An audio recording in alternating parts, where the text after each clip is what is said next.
Been crying all day. I'm a nobody, baby. Light me up, pour me up. I'm gone. Got me seeing genies in a bottle. Liquor got me feeling like a wrestler. Call me Santiago. Everyone listen when I speak. Don't know shit about shit, but I know ball.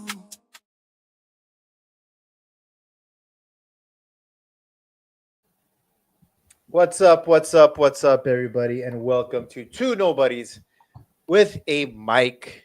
It is Wednesday, September 10th. Thanks for joining us. We are live on YouTube. We are live on Instagram.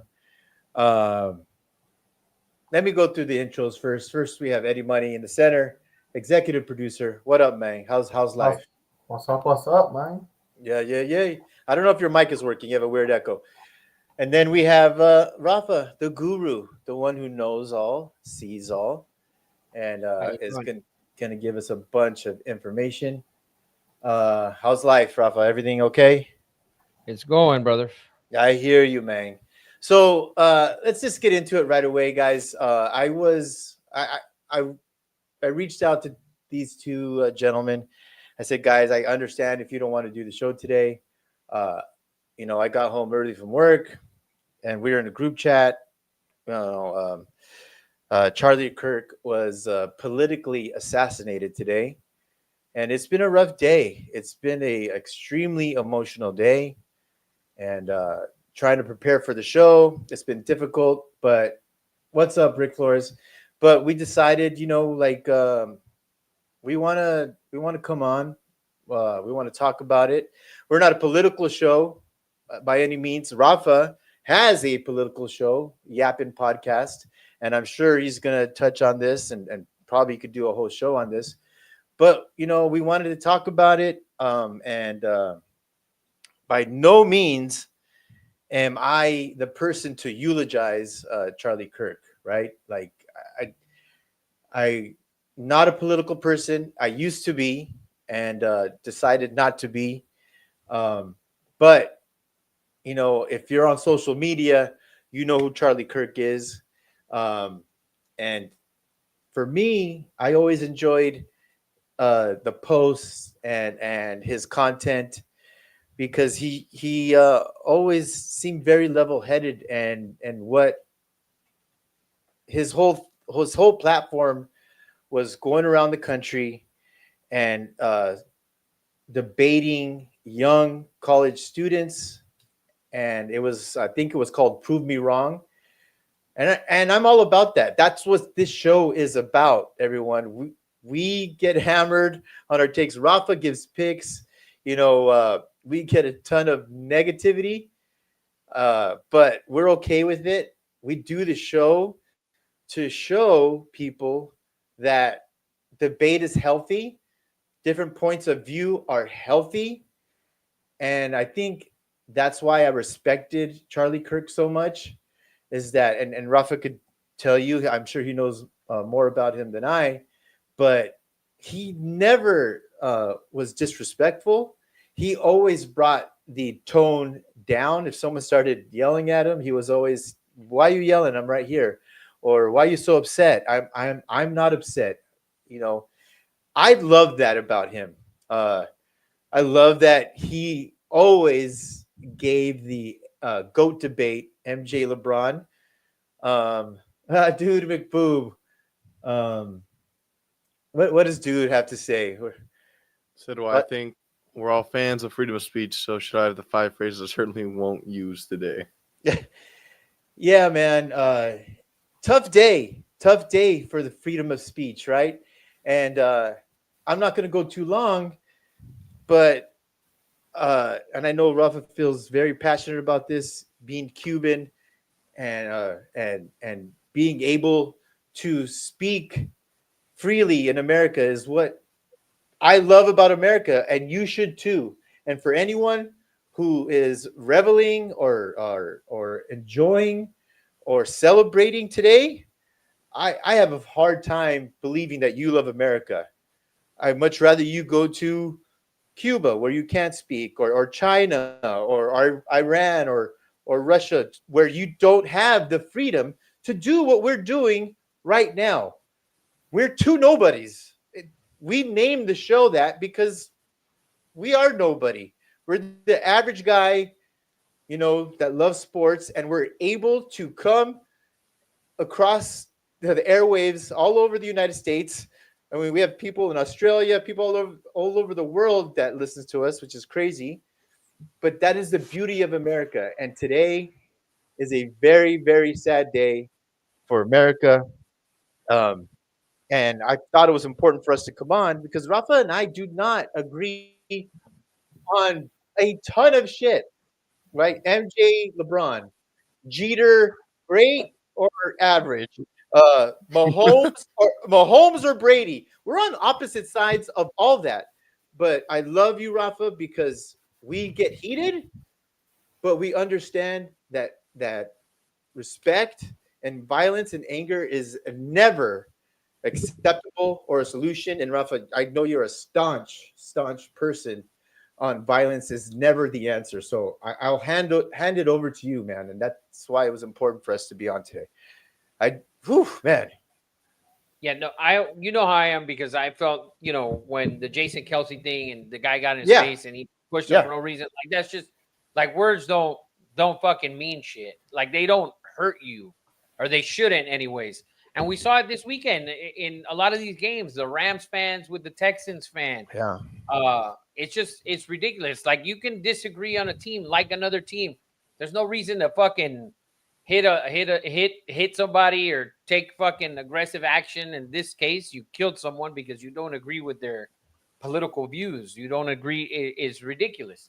So there's no place for it. I don't really want to talk too much about it. Everybody, we've been seeing it for the last 6 hours, Yeah. and it's been tough to watch. Emotional. Right? So, Emotional for sure. And it's been emotional, and then some of the comments of these people like, oh, he had it coming. Oh, you believe in guns, and blah blah blah. Like it's ridiculous. So to me, it's just there's no place for violence. Period, unless there's an actual threat to your family or to yourself. Other than that, there is no need for that, right? And so this guy was voicing his opinion. Listen, there's 70 plus million people that agree with him, and another 70 million plus that don't agree with him. So there's going to be disagreements all of the time. There's plenty of room for healthy debate, and that was not shown today, obviously, and it wasn't shown this weekend in a lot of these stadiums around the country. So, and that's just kind of we don't need it, and yet we're having it, and it's I don't want to talk about it, to be honest with you, Ed. I respect it, man. And I'll just end with this. It's the reason I liked him so much is because the way he went about debating, always respectful, always brought down the level of anger, and he gave you're a coward. Whoever did this, you're a coward because he literally gave you the opportunity to debate him.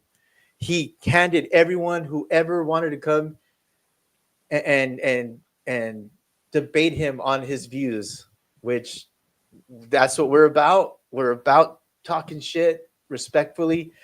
We're about that's why we had this podcast, because we wanted to share our point of view, and it's what makes America great, man. So that being said, Eddie, do you have anything you want to finish? I just want to give everyone a chance to speak on this before we start the show. No, not really. Just like people who are like celebrating it aren't really in the right headspace for it. That should never be. No one should ever celebrate someone dying, because that guy's also a husband, father, son. You know what I'm saying? Yeah. Well said. Matthew Rocha even said, eat if you don't agree with Charlie Kirk's viewpoints, challenging college kids to think past the groupthink environment they are surrounded by on most campuses is important to the minds of our future. It's not just politics, but people today will literally end friendships over Jordan versus LeBron. Yeah, that's wild. It's crazy. It is. It's crazy, man. So I wouldn't have any facts, right? Yeah. But the thing is, Robert, you've always been very we get heated, and then 2 seconds later, we know, hey, we respect each other's opinions. That's Because for me, it's always just debating. Like I never, like my kids know it as well as Jaggy knows it as well. Like when I get upset over something, for me, it's especially if it's just a debate and a difference of opinion. Like I don't hold it. I'm not going to sit here and try and fight you or not talk to you. We disagree on LeBron, Jordan all the time, and all the time. Mahomes and Brady. Hurts or whatever, right? Yeah. And it is what it is. We all have difference of opinion, especially when it comes to politics and religion and sports. And Yeah. so we should all be able to fucking go to a place and enjoy whatever it is. And if you're not going to enjoy it, don't go. That's number one. And if you're going to bring violence to it, then if you have to resort to violence, then that's where those individuals are sick and they're all fucked up in many different ways. Because if you're going to a football game to fight a fan of the other team because they're cheering or whatever, you saw a Ravens fan getting beer and all sorts of things poured on him thereafter they lost the Bills. And who knows if there's shit talking going on throughout the game, but it doesn't matter. They're just words. There is no need to throw a beer on a guy or throw water on him or any of that. There's no need for that. Yeah. And so, there's no part of it. There's just talking, just fucking debate. Yeah. Start a podcast if you want to debate with people. Start a podcast. Yeah, dude, McBoom said some people. Oh no, absolutely. Some people think Bill Laimbeer is the greatest athlete of all time. Other thinks it's Rick Mahorn. That is. I mean, right there up with Brady. Yeah, Jesse Owens and Hussein Bolton. Yeah, I mean that's right up there, up there. So guys, thank you for joining us. Let's start the show. Do we want to do the intro again? I don't know, or do we go? By the way, Rick Flores says that's the difference of us debating compared to people now. We get over it, and times are different now. And I think it is because I think it's the way that some of these kids are raised, and where they bitch and moan, and their parents kind of let them do whatever the fuck they want, or they don't punish them or whatever, and then they get to an age where they think, oh well, I'm not going to get punished. I can do whatever the fuck I want. I'll call child services on your ass. So listen, let's get into it. Matt Rocha asked for it. Guys, always our first segment is called You Are Fired. We also do hirings. Brought to you by Nomadic Travel Gear. I think we're going to see Kyle. Thanks to Nomadic. Right there, man. The best travel bags on the planet. Also, fire gear. We all have the gear. I tried to get this code for you guys. It takes takes a village. It takes Mark Zuckerberg to decode whatever's going on. Even my IT person, my wife, it took 2 hours and she couldn't get it done. I handed it off to Eddie Money. So I'm going to see Kyle hopefully on next Monday, and we'll try to get this straightened out. But I just want to share this awesome gear with all you guys, and we have a code. I just can't get it for some reason. But let's start out with You Are Fired or Hired. Guys, this is an interactive show. Like I said, we're live. Let us know who you want to fire. Let us know who you want to hire this week. And I'm sure Dude McBoob wants to hire someone from someone Ohio, in Michigan. Someone in Michigan. It's probably going to be JJ McCarthy this week. 100% JJ McCarthy. Who wants to start with You Are Fired, brought to you by Nomadic, man? You can go, Eddie Money. Mine's wild. Mine's in the same game as the Vikings Bears. I'm actually going to fire Caleb Williams. I watched a little bit of his All-22 film, saw some of the plays that Ben Johnson ran, the exact same plays that he ran for Jared Goff in Detroit, and he just makes the wrong read, or he overthrows him, throws it to the wrong shoulder. So this is the Bears' loss is 100% on just Caleb Williams' decision-making and accuracy. It was just absolutely terrible compared to what you've seen Ben Johnson could do in Detroit with Jared Goff, who with one game without him looked absolutely lost out there. And we don't know if that without maybe a product of also the Green Bay defense, but Ben Johnson not being there was definitely a huge factor in their loss. I mean, listen, Caleb started out 10 for 10. And I'm going to say something. I hope Rafa forgets it. But there was that in that first quarter and a half, man, very Mahomish activity. You know, very Oh man. like faster than we thought. Throwing on the run, made some insane plays. Uh, I thought he let's just looked good. Totally looked great. 10 for I 10, I getting thought first he looked downs. good to open the game. And then they went stale, Ed. They went You stale. know 7 why? to 6. He forgot his first 15 plays. That's why. He had to Well, walk through. you know what, man? I was like, whoa, this shit's gonna work. And then from 10 for 10, he went 11 for 25 Yeah. And missed some really huge open throws. I saw some footage with John Gruden, QB camp, and he broke it down. And I think this is old footage, but he said he's looked at all his film from even some high school, US, Oklahoma, and SC stuff, and he's very inaccurate. And this is a PFF thing. This is graded. This is not his just opinion. He's very inaccurate downfield. Now, I called it. I said he would panic, and he started to panic a little bit. It showed in his inaccuracies downfield. But I mean, Swift looked good. DJ Moore's a beast. Both tight ends are good. The offensive line, the defense. I mean, that's without two of their starting quarterbacks. And what Jalen Johnson, one of the best quarterbacks in the NFL. I think they're going to be fine. Rome wasn't built in a day. But Caleb gets very little slack because I've heard some crazy shit as well. Teammates don't like him. He's very selfish. The painted He said nail. that from the beginning, Eddie, and nobody Yes. fucking believed me. Yeah. Nobody fucking believed me. We saw it. We saw it when Firsthand.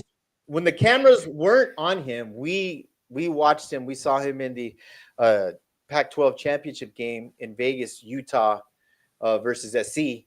A huge game, and we were 50-yard line. You couldn't get any closer unless you were fucking calling plays than us two. Literally And reaching over.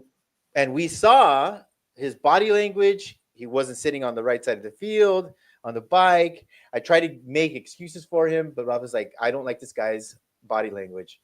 And Because it you is saw it change when the minute they made that first mistake in that second quarter, his body language completely changed. All of a sudden, he's on the defensive side of the bench, on the bike. I mean, it was just totally different. I said that night, I was like, dude, I don't like it at all. Yeah. At all. And then you saw it here, up 17-6. They make some mistakes. They don't make the plays. Then I felt like also the play calling in the second half, I felt like it wasn't very Ben Johnson-esque. It didn't remind me of pretty that. conservative, right? Pretty conservative. Very conservative, I thought, in the second half. I also think he did a terrible job closing. Listen, after they get the touchdown and there's 2:02 left, why aren't you kicking that ball out of bounds? One first down, the game is over anyways. Oof. It doesn't matter if they get the ball at the 40. Kick the ball out of bounds. They're going to run one play before the 2-minute warning, and you have a timeout to stop the clock right after that. Yeah. I'm literally watching the game, and I'm literally telling Ralphie they're going to kick it out of bounds. They're going to kick it out of bounds. They did not kick it out of bounds. He thought that he was going to be able to get it through the end zone. And by the way, very smart of the returner to look over to the sideline, and they understood to let him bring it out. Take that thing out. Right, you took away a timeout. You literally lost 40 seconds plus on that play. Those 7 seconds that he took off the clock cost you 40 seconds. Yeah. And he took it out of he was 8 yards deep into the end zone. That's good coaching. That's great. That's great coaching.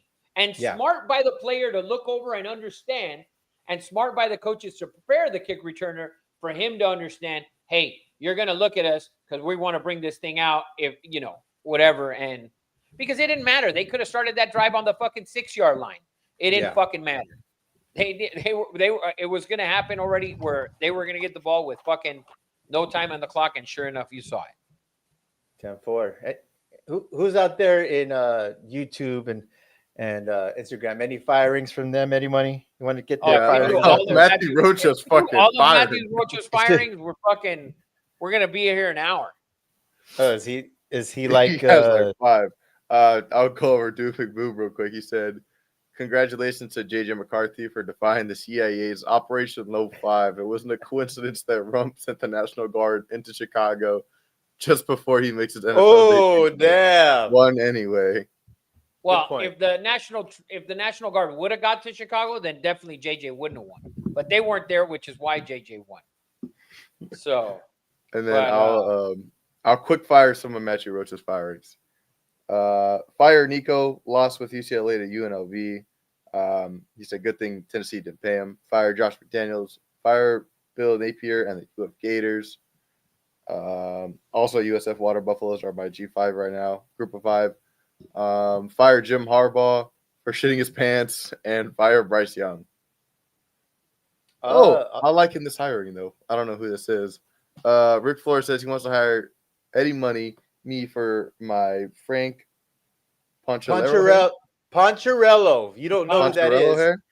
Poncherello from Chips. It's very Frank Poncherello-ish. His name is Eric Estrada. He definitely sucked on the devil's dick because the guy looks exactly the same from 40 years ago. seriously, bro, from fucking Right? 1979. Like the The guy dude, what looks the the fuck is same. going on? Right? He was in a hit 70s show, early 80s called Chips. It's California Highway Patrol. Great show, by the way. And Yeah, good Matthew pool. Rocha. I thought you were wrong on Jim, but definitely John. The Ravens did blow that. What was it? 15-point lead or whatever. Yeah, Hey, Frank, that's Look your at hair. that. Tell me it's not, dude. Show it. He has a couple more wrinkles 40 years later. Frank, Yeah, Frank, he looks That's just a like. good one. yeah, That's a Big- fucking great one. big novella guy in Mexico too. Big novella guy. So, who else? Man, I kind of threw away all my firings. You know what? I will fire the Dodgers bullpen. We know last week I get the update. I think it was Sunday or Saturday. Saturday. Yeah, Saturday. I was traveling. I get the notification on my new. I said I would never do this, but here I am with the iWatch, and I get the notification that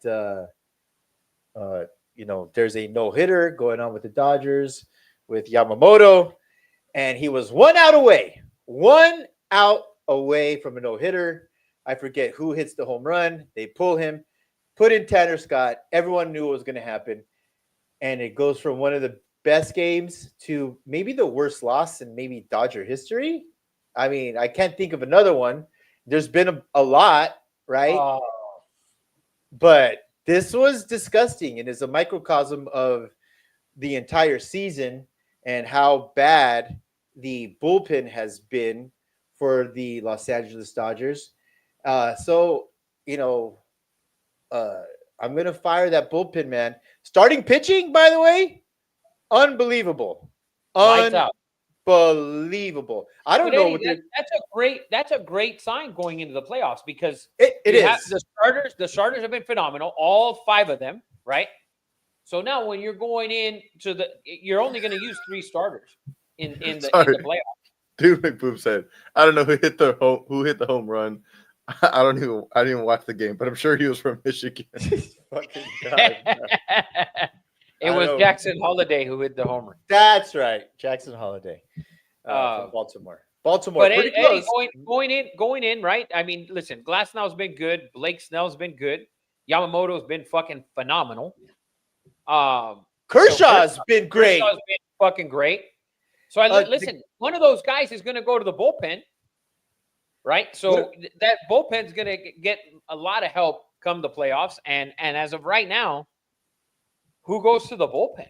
Well, Sharon was great last night. Well, Sheehan's going to go to the bullpen. Sheehan's going to go to the Sheehan for sure is going to go into the bullpen. And then let me ask you this because you're a Dodger fan, and I was a Dodger fan, and to me, is the best pitcher of this era, in my opinion, Clayton Kershaw.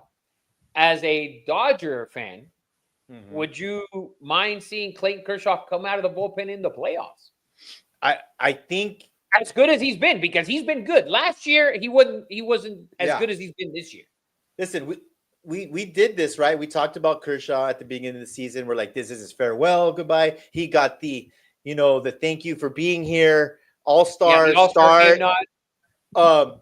But he has been the stopper for so many losses. He's continued to be the guy to stop the losing streaks over and over again. Not only should he not go to the bullpen, the question I have for you is, usually in the playoffs, you go starting 3, although they're going to be in that wild card 3-game series, which, that's scary as F. I don't know. I They're still in first place though, Ed. So yeah, by what? It's a big possibility they are going to be not in the play-in, but in that. They're 2 games up. Yeah. Thank God the Padres. the Padres have been complete dog shit. I mean, complete dog shit. They've been playing But- bad. They should have taken advantage of what the Dodgers. Oh have my done. gosh. How do you keep him out of being a starter? But my question to you I is, can't. who Yamamoto's great, right? Snell's been great. Glasnow's been great. Kershaw's been the stopper. Do you go with a 4-man rotation in the playoffs? Fuck, man. I don't I don't know. And if you are gonna go, Oh, by the way, we forgot about Shohei Ohtani. oh, he's gonna be in the bullpen, I think. Although with the rule now with the bullpen and this and that, so I don't know. But to me, if I'm gonna go with 4 guys, then to me I would have to start Clayton Kershaw in game 1. Because I know that if I need someone in relief in game 4, I know that he can come and pitch, and he doesn't need his full 5 days. Even at this age, I think, because we've seen him pitch on 2 days, Yeah. right? So Yeah. in the playoffs before. So for me, I'd go Kershaw game 1, just based on what he's done right now, and it's kind of like, you know what? If this is his last hurrah, our lineup is good enough where we can, and the other thing is a big thing too is in game 1, right? If you get down early, you can always pull Kershaw and you can bring in the game 4 guy, whether it's Glasnow, whether it's Ohtani. Because to me, I think Yamamoto is either game 1 or 2. I would go game 1 Kershaw if he opens struggling. My lineup is good enough to come back and chase 3 or 4 runs. Because my lineup is that good, and I can always, if Kershaw goes 3 and he's given up 4 runs, I'm still in the game, and I can use my game 4 starter, whether it's Glasnow or Ohtani. For me, I don't bring in Snell. I think Snell for you is your third. He's your third, no matter what happens. I think he's pitching game 3 no matter what in any series. Yeah. I would go with him. And we still have a couple weeks here to go. I mean, who knows? Blake can fucking come out firing, and you think, fuck, I got to use him in game 1, right? Yes. But to me, Yamamoto, I think, has been the better of the guys. They've all been good, all 5 of them, especially in the last 3-4 weeks. Ohtani's been phenomenal as well. We know Kershaw and Glasnow has been really good since coming back. So, I mean, listen, it's a great fucking problem to have when you have 5 really good starters, guys that have been really good. You have at least 5, maybe even 6, depending on how you feel about Sheehan. Sheehan for sure is going to the bullpen. I don't see it. That's a for sure. I don't see him starting. But I think the Dodgers, once the playoffs start, I think everybody's in trouble, man.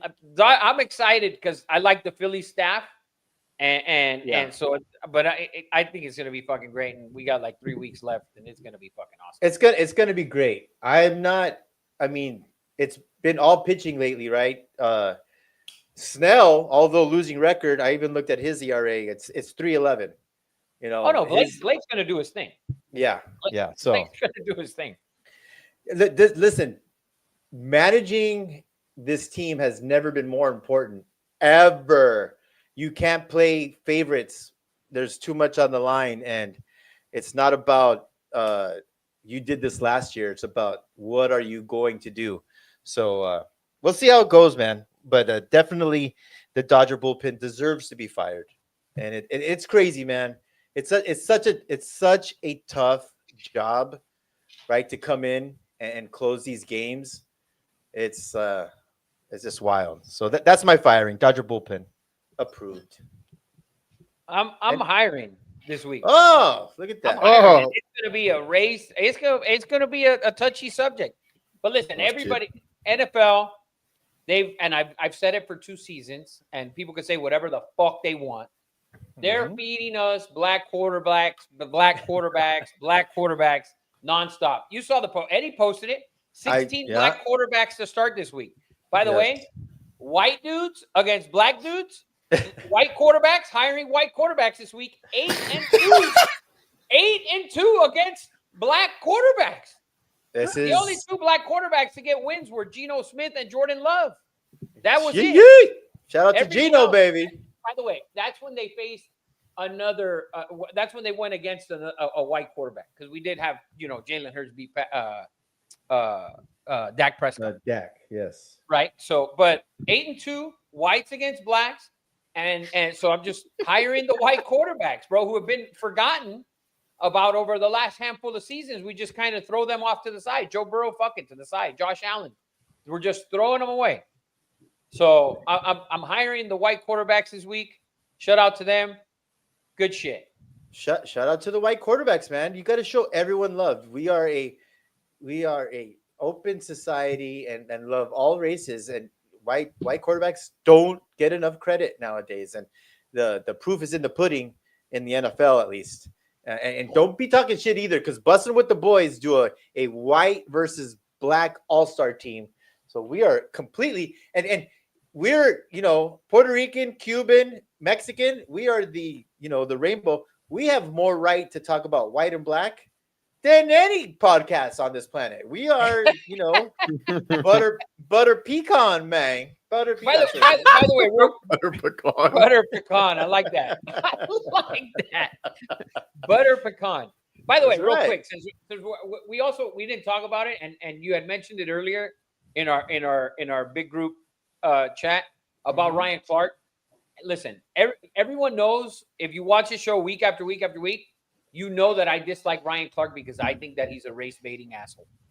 And this was not about race. This comment that he made last week, he basically, and now people say, oh, he wouldn't have said that to Stephen A. Smith because Stephen A. Smith is a black dude. I don't even think it's not that about him not saying it to Stephen A. because he's a black guy. I think he respects Stephen A. and he didn't respect this guy. And I don't remember his name. Peter Schrager. Yeah. So he didn't respect him in making that comment. And if you didn't see the comment, he basically said, well, you're not a player. You never played. So that's total bullshit. More than that, I'll go further, Rafa. I will say yes. He wouldn't say that to Stephen A. Smith because Stephen A. Smith is black. Peter Schrager is a star in the NFL community. Was on NFL Network. He does such an incredible job. ESPN has hired him. Ton of people respect his opinion. He's incredible on TV. And Ryan Clark started out it's like like in Talladega Nights when you're about to get just fucking shit on by Will Ferrell when he says, well, with all due respect, sir, go fuck yourself. Ryan Clark said, I know this is gonna sound rude, right? And it 1,000% was rude and disrespectful. And I've tried to like Ryan Clark. I like him in certain aspects. I think he has good opinions. Don't like the way he dresses. But how much longer is ESPN going to tolerate and see it for what it is? Is that he race baits? He seems very racist against white people, man. I don't know any other way to paint that fucking picture. And I think most people would agree at this point. He's talked shit to RG3 about his white wife. He's crossed boundary after boundary after boundary, and ESPN keeps on letting this dude get away with it. Why? Because like us, if we come out or you come out and say this about him, well, you don't like black people. You know what, man? That it's 2025, man. We're trying to like 92.3 and Theo, no color lines, man. We see people for what they are, and if you're a piece of shit, we're gonna call you a piece of shit. If you're a race baiter, we're gonna call you a race baiter. If you're being rude to another dude on your panel and tell him, well, you don't play. You could, I mean, what did Stephen A. Smith ever do? He played high school basketball. I mean, you could go down the line and say you don't deserve to talk about this because you didn't play. I mean, that's a never-ending list of sports analysts that actually give, good content and have great opinions. What does Adam Schefter? What did Adam Schefter ever do?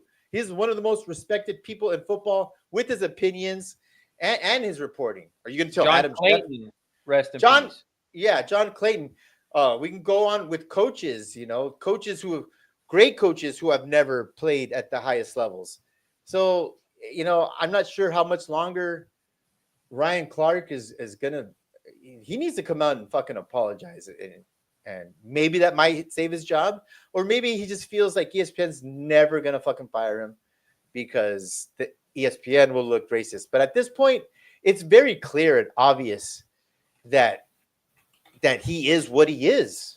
That he is what he is, man. And he's disrespected. By the way, he's disrespected a ton of black people. True. So, Dude McBoob said, "Oh right, the Adam Schefter that went to Michigan." Dude, this guy knows every single person dude, related to Michigan. dude, Is he the governor?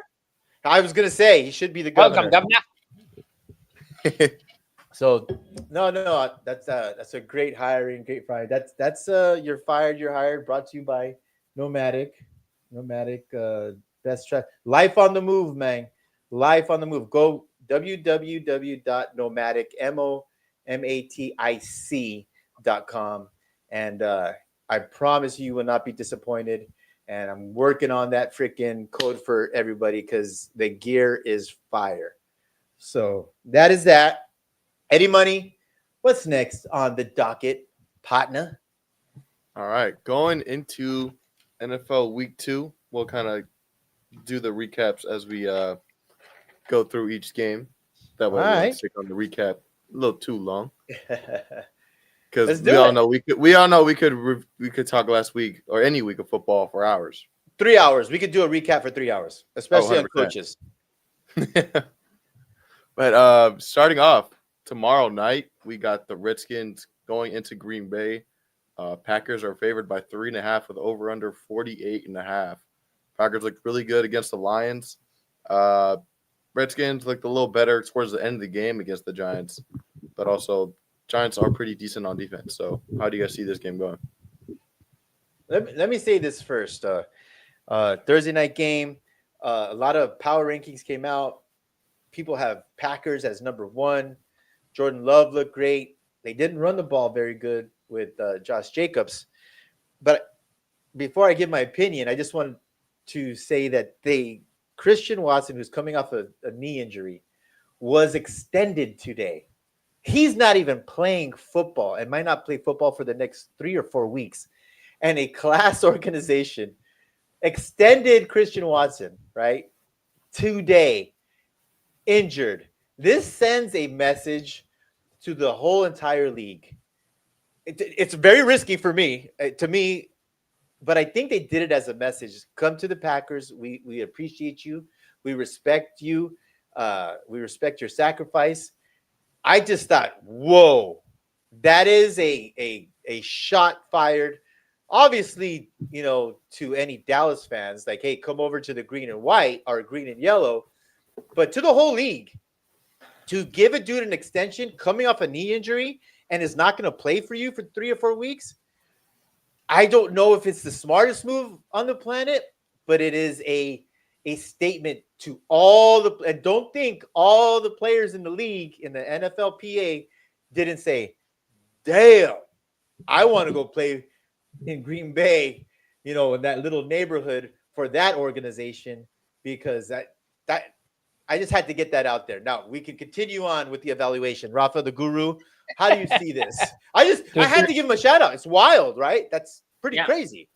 Yeah, it is. It is. Thursday night games, though, man. You know how we feel about those Thursday night games. Take the under. Is it still on Amazon? It's still on Nah, Amazon. this the first Amazon game of the year. Oh, Yeah, man. Under. First Amazon game. You got to take the under. We feel it out. We got to see what happens. 48.5 is a big number. Dude, Washington, I know the Giants defense is supposed to be really good. It's disgusting to watch Russell Wilson. We'll get to that when we get to the Giants game. Yeah. I wasn't impressed with the Redskins offensively. I agree. They looked awful. How do you not agree? They didn't look good. I don't think they look good. So for a team with all these expectations and yada, yada, yada, we'll see. I like Green Bay in the game. Eddie Money, what's the line? 3.5. 3.5. Yeah, short week. Green Bay at home. Take the under. Tease them to the Packers. Let's fucking do it. I think Josh Jacob is they know, although Micah Parsons got 45% of the snaps. He was very impactful. Micah is gonna be on fire. He gave a great interview.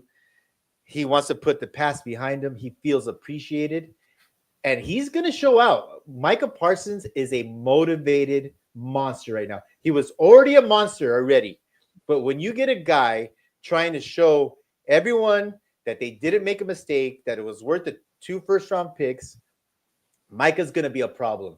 He's going to be a problem on defense. I mean, he only played 45% of the snaps. That will increase to maybe 65, 70. And on a short week though, this week short week though, Eddie, I don't know if you're going to get that. I don't know, but we'll see. Yeah, fair enough. But he's motivated. He's motivated. Matthew Grutter goes, "Whoa, it's the Commanders. Stop being racist." And then he goes, "I got the Redskins." We don't on this show. They are the Redskins. That's an unwritten rule on this show. We don't do Commanders. We do Redskins. And I'm like to a 25% American Indian, so stamp of approval on Redskins. Come on, man. Oh yeah, come on. And headed into Sunday. Speaking of bad offense, Jaguars are playing the Bengals. Bengals favored by 3.5. Over under 48.5. Bengals had 7 yards. 7 yards in the second half. Yeah. And that's not what. Go ahead. Go ahead. Listen, I know, and I I've said it for a couple years because I'm not on the Joe Burrow train. And I understand how good he is, the talent that he has, right? But the talent that he has around him also is elite fucking talent at the wide receiver position. For you to only have 7 yards in the second half against any fucking defense, the 2000 Ravens or the fucking 85 Bears, 7 yards in the second half against with a quarterback who's one of the 3 or 4 best in the league and the best receiver in the league, and to only have 7 yards is ridiculous to me. And I don't want to hear. Listen, we know guys have better months than other. Phillip Rivers was really good in December and fucking January, and he was statistically. he was a good quarterback. I didn't like Phillip Rivers because he was a whiny bitch and he wore a bolo tie. But and he went to NC and he went to NC State and he went Chargers and from NC State and he was on the Chargers. All the negatives for you. And he hates birth control. Yes. But so he was good in December and January, right? He always, you looked at his record, it was always awesome. For you to be a top 4 quarterback in the league and everyone praises you, and you struggle in September every year, you struggle to start a season every year. Is that preparation or what is that? Because I don't get it. Because if you're this good, I mean, listen, the guy went to Ohio State and he didn't play, right? Mm-hmm. And then he gets to LSU and he plays with a team that wins every fucking award on the planet. And yes, he won his season was spectacular. One of the greatest seasons ever for a quarterback in college football with Justin Jefferson and Jamar Chase, right? And then he goes to the NFL and he gets Jamar Chase and T. Higgins. Yeah. Put this guy on the fucking Jaguars. We might have another fucking Trevor Lawrence. I don't know. Oh, I don't know. wow. Listen, I don't know. For with anyone who all- doesn't know, that is like the ultimate disrespect for Rafa. listen, you should have 100%. said. If I You should. ever compared you to Trevor Lawrence, you have been slapped in the face with Yes. a fucking metal hand. Unless you are a middle-aged white woman with very silky, healthy hair, and then you want to be compared to Trevor Lawrence Trevor Lawrence. because the hair, he's the one who needs a hair commercial. Come on, man. Listen, So before the season, I picked the Jaguars to win this division you did. because of my dislike for Mr. Happy Feet in Houston. The Jaguars getting 3.5. I know they played the Panthers last week. They had a good first half. Second half, that they didn't.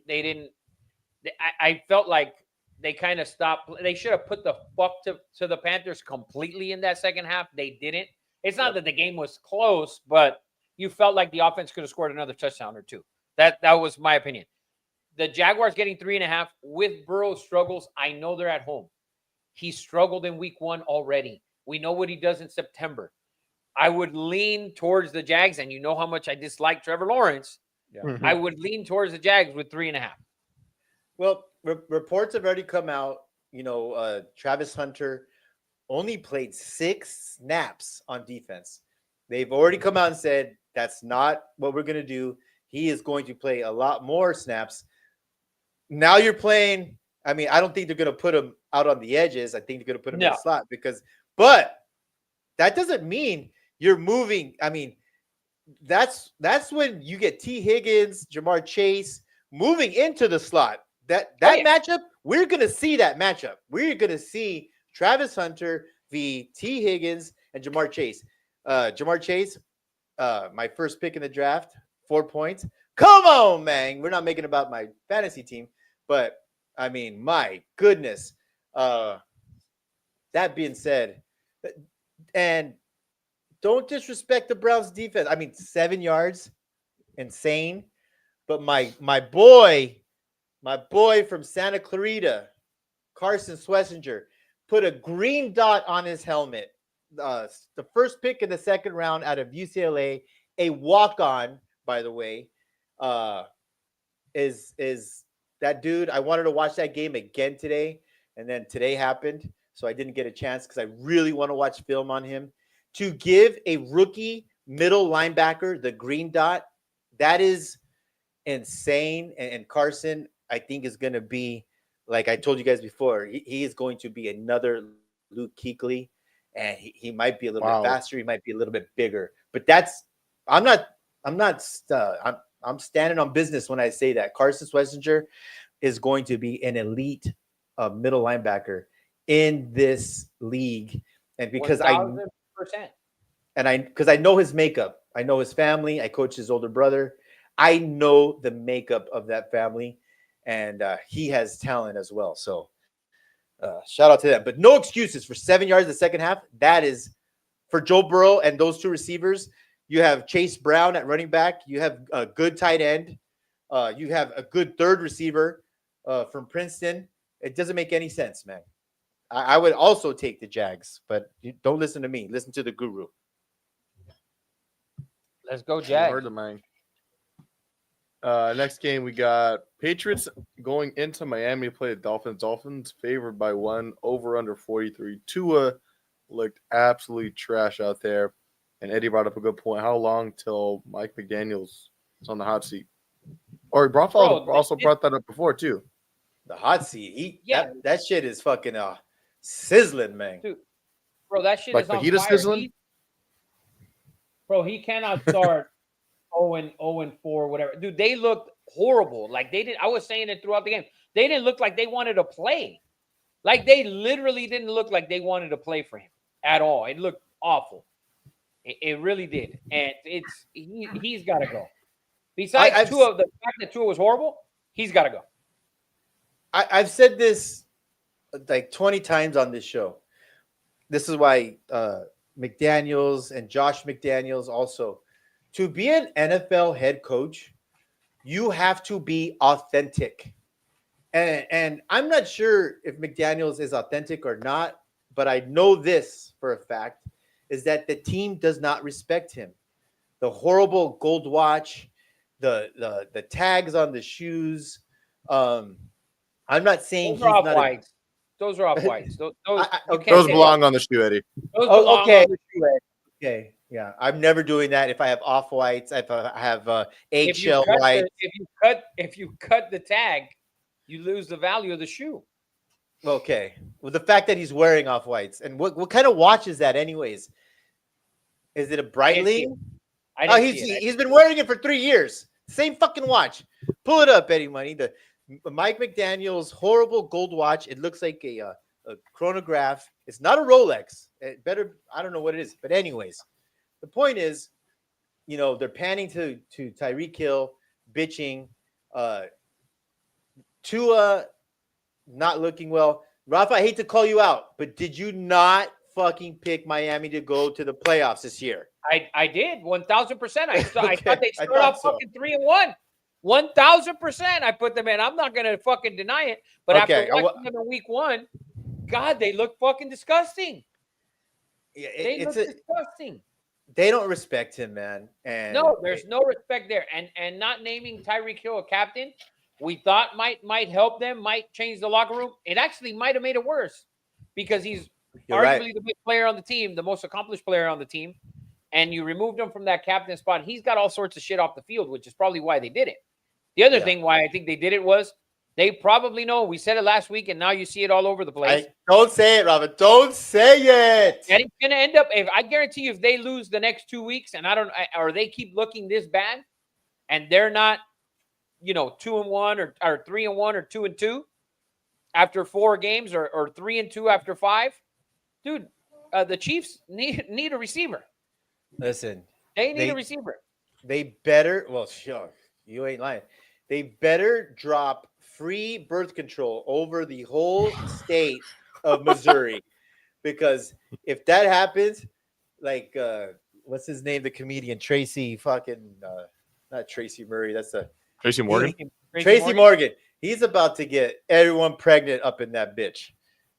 So I don't want to hear it, but that's happening.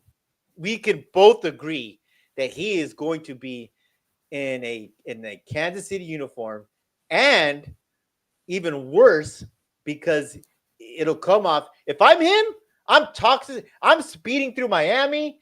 I'm getting tickets because now it will lower the price. He wants out. You saw him. The camera could not go away from him, looking unhappy, bitching to coaches, and it's going to be a 3rd or 4th round pick, Rafa, to get him in Kansas City. I believe it. And when you look at Kansas City's schedule, Kansas City can very well be 1-4 or 1-3 after 4 games. Don't think I didn't look that up. They can easily be. They got the Eagles this week. They go on the road to the Giants next week, who are probably going to start another quarterback in week 3, because if you already debated it week 1, and he has a bad outing this week, and they're playing on the road in Dallas against a team that they've fucking allowed 40 plus 2 years or two, couple times in the last 3 or 4 games. They go to the Giants, which they'll probably win, and then they get Baltimore at home. So the Chiefs can easily be 1-3, and then you need to do something, because then they go on the road to Jacksonville, and then they get Detroit at home. Did you read Dude McBoob's comment, Eddie? Thought, dude, if we ever start laughing on this show during someone's comment, I apologize. We're not being rude. We're just reading Dude McBoob's fucking comments. Go ahead, put it up there. Little do you know, the Dolphins will keep Tyreek Hill on the roster for at least another decade to get the first shot at signing his 17 children. Bro, I feel like Dude McBoob writes for fucking Chris Rock. So some fucking great. Matt Rocha said, Mike McDaniel looks like he's the head coach in a Disney movie when the road coach quits and the sub teacher steps in. Damn right. It's really bad. He doesn't like his Patriots right now, but he'll pick them over the Dolphins. Vrabel gets his first win as head coach. So quick note on that game. The defensive coordinator for the Patriots, he's going through some health issues, not going to be there. Obviously, Patriots lost to my Raiders. I picked the Patriots to be really good this year. I love Vrabel. I'm curious to see how the Patriots look. I think their defense is going to be good. We still don't know who these teams are yet, right? I mean, very tiny 1 week sample size. I still believe the Patriots are going to be good. We're going to find out. I think that defense is going to be good. Vrabel's a defensive guy. He's doing things right. And I see Mike McDaniel out on his ass within 5 weeks, man. And you know what I would bring back? I'd bring back Brian Flores. The tell me if I'm wrong or right, man. The Dolphins might put up a fight against the Saints to have the first pick in the NFL draft. And if you do this, Rafa, you gotta find a someone to trade Tua with and draft a quarterback. I don't disagree with you. And listen. If they don't win this week, they're 0-2, and then they go to Buffalo. So that's 0-3, and then you get the Jets at home, which look good.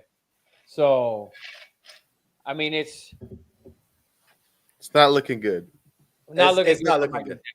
And just for science, I did find his watch. This is his watch. It's a Breitling. Yeah.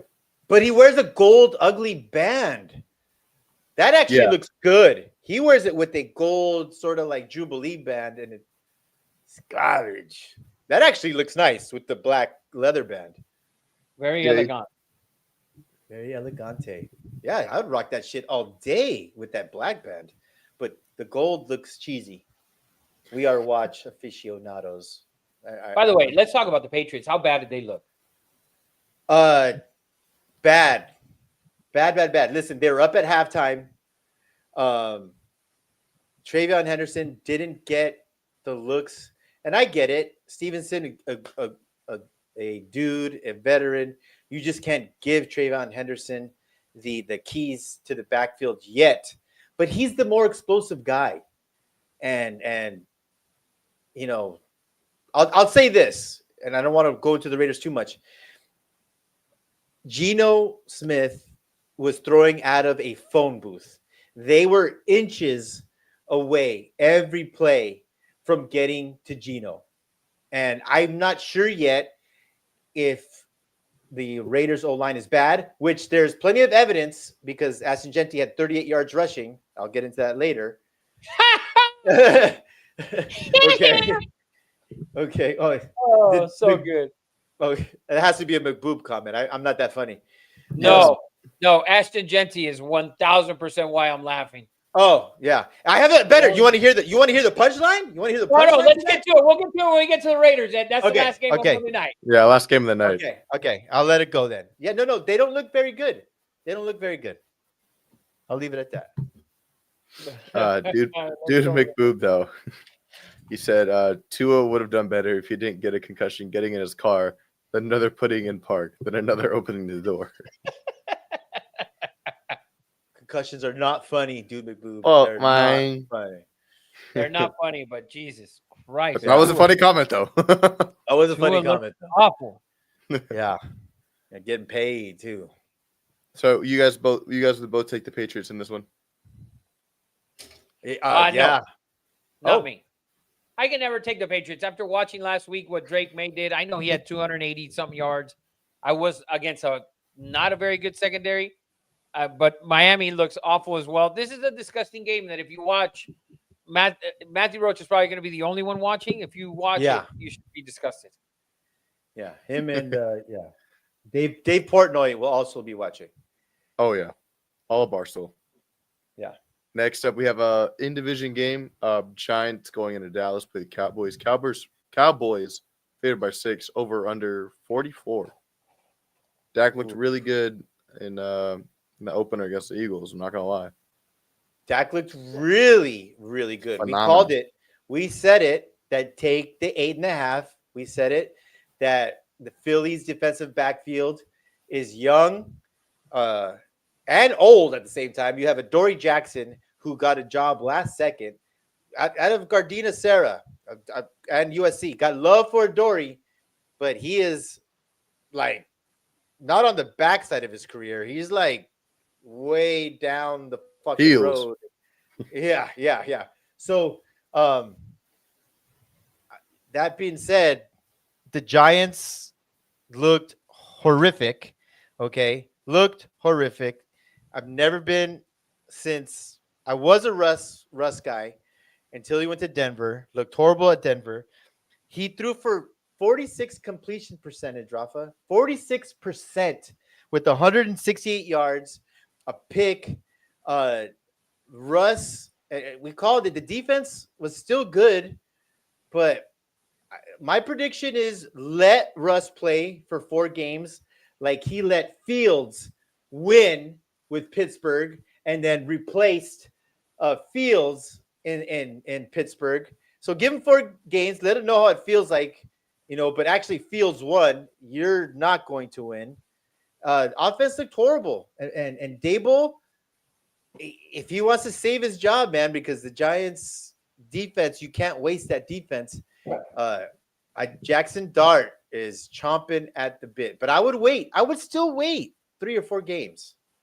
I would too, and it's very likely that this team starts 0-4, right? Mm-hmm. And that's when you watch that game, and I watched all of that game. Unfortunately, there were points in the game, especially where Russ made plays with his feet, where he looked, decent, right? And then when you got into the red zone, when you got inside the 10-yard line, you had 2 possessions inside of that 5-yard line, I believe, and you didn't make plays. You didn't score.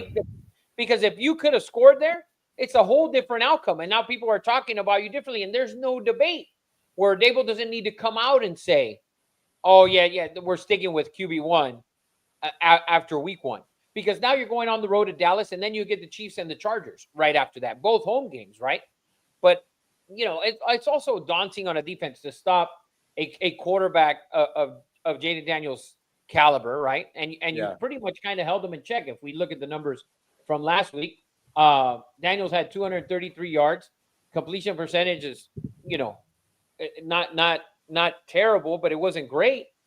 And he did run for 68 yards, but he had 11 carries. Usually, if you get 11 carries from Jaden Daniels, he's got 100 yards, right? So I thought the defense did well. But at the end of the day, listen, if you're not scoring any points and it's like, fuck.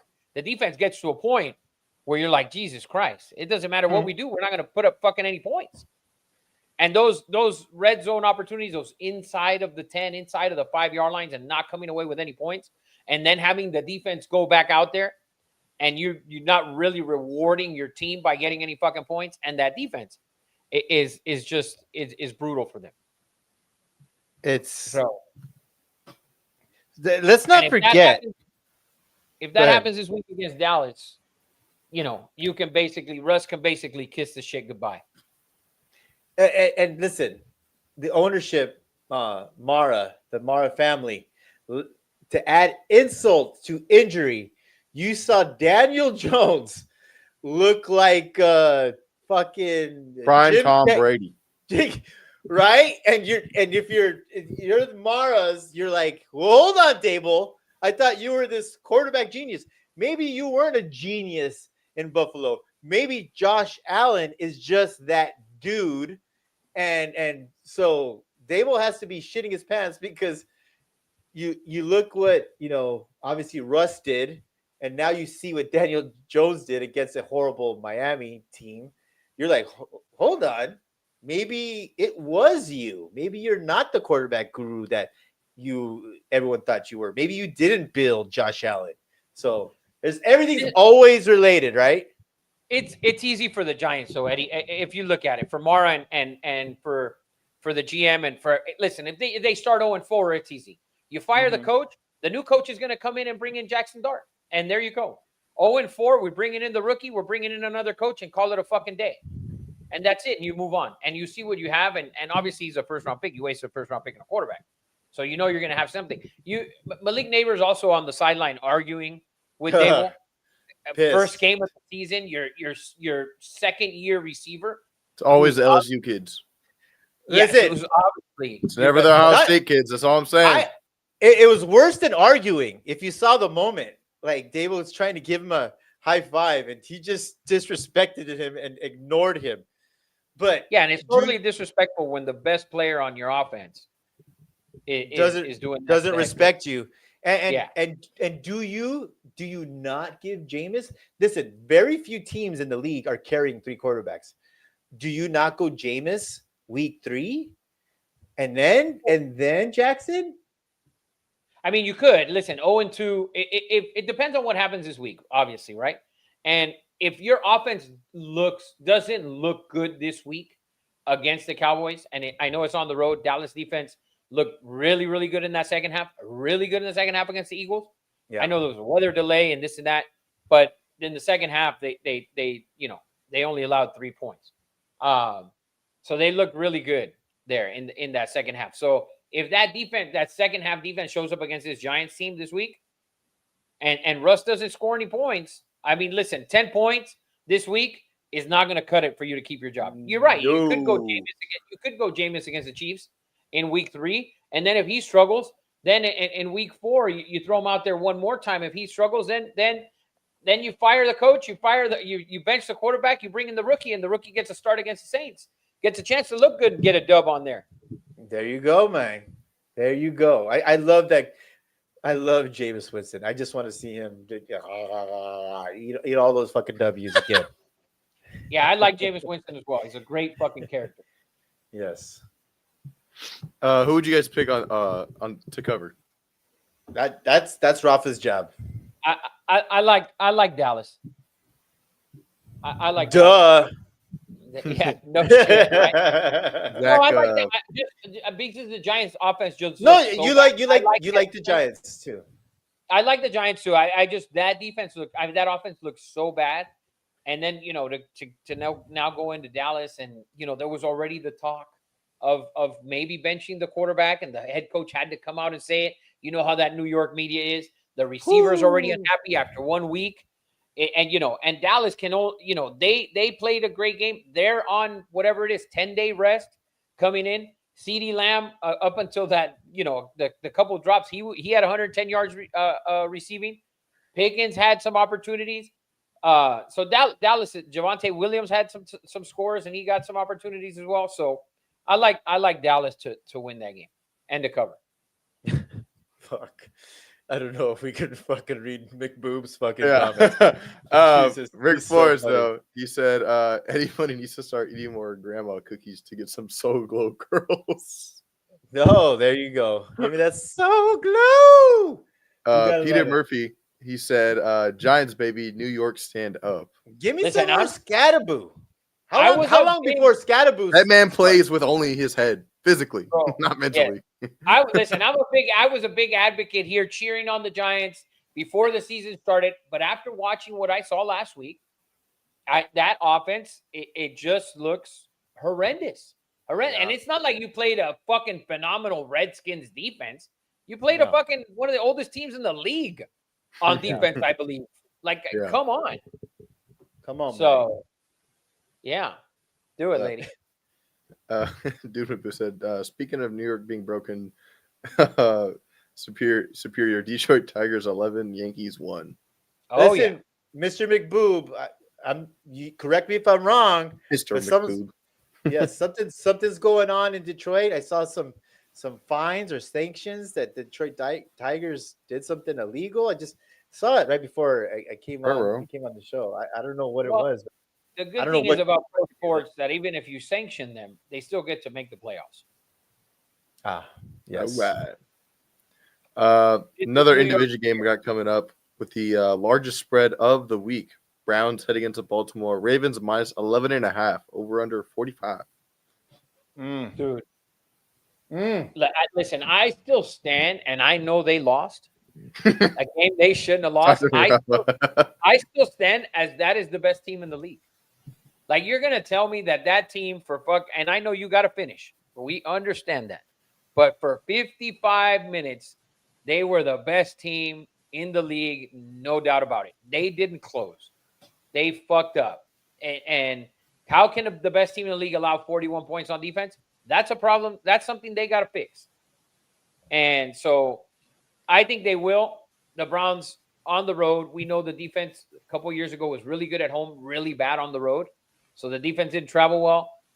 The Ravens, 11.5, I can see the Ravens just absolutely annihilating the Browns. And it's such a tough loss for the Browns. Like for Joe Flacco, like he played such a good the Jerry Judy drop, then the Njoku drop that results in interceptions. It drives him down the field. You have a missed field goal. Like that also has to weigh in not only on Flacco, but on that defense to allow 7 yards in the second half. Yeah, man. Give you Not all 7 the points. chance- Not 7 points, Rafa. 7 yards. 7 yards. You gave that team all of the opportunities in the fucking world to beat the best offensive talent in the league, or one of the 5 best most talented offensive teams in the league. You had them there, and you didn't get it done. And it has to kind of weigh on that defense a little bit and say, "Fuck, what else? What else do we have to do?" Facts. So I don't know if they can. I don't know if they can come back from that right away. Can I rewind the show 2 seconds or an hour and go back to you're fired? Go back to you're fired. You're real gonna quick. fire. I want to fire the Bills Mafia, the craziest, most faithful fucking fan base in the NFL, who fucking scattered when they watched fucking, and this goes to your point, Rafa, the Ravens dominated that game for 3 quarters. And you left on a Sunday night, prime time, and we watched you walk out and you got called out. You have the MVP as quarterback. I'd be fucking hot if I'm Josh fucking Allen. I came back and beat, which I agree with you, Rafa, the best team in the NFL. Ed Oliver makes a great play. We're not going to see very many fumbles from King Henry. But you have fucking Joe Montana. You have fucking Bart Starr. You have fucking, Tom Brady at quarterback. You never fucking leave in a prime time game. You're fired, Bills Mafia. Tired of your bullshit. Tired of how faithful and amazing and the best fan base. You showed your true colors and you fucking left. And Josh Allen came back and fucking got a W. So you have some fucking repentance to do, Bills Mafia. And love it. Fucking Raiders, bitch. By the way, Matt, let's answer Matt's question. Is it a mistake to have a look at Gabriel or Sanders?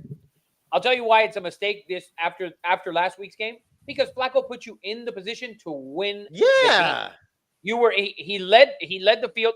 He led them to a field goal. He missed it, and he missed a gimme.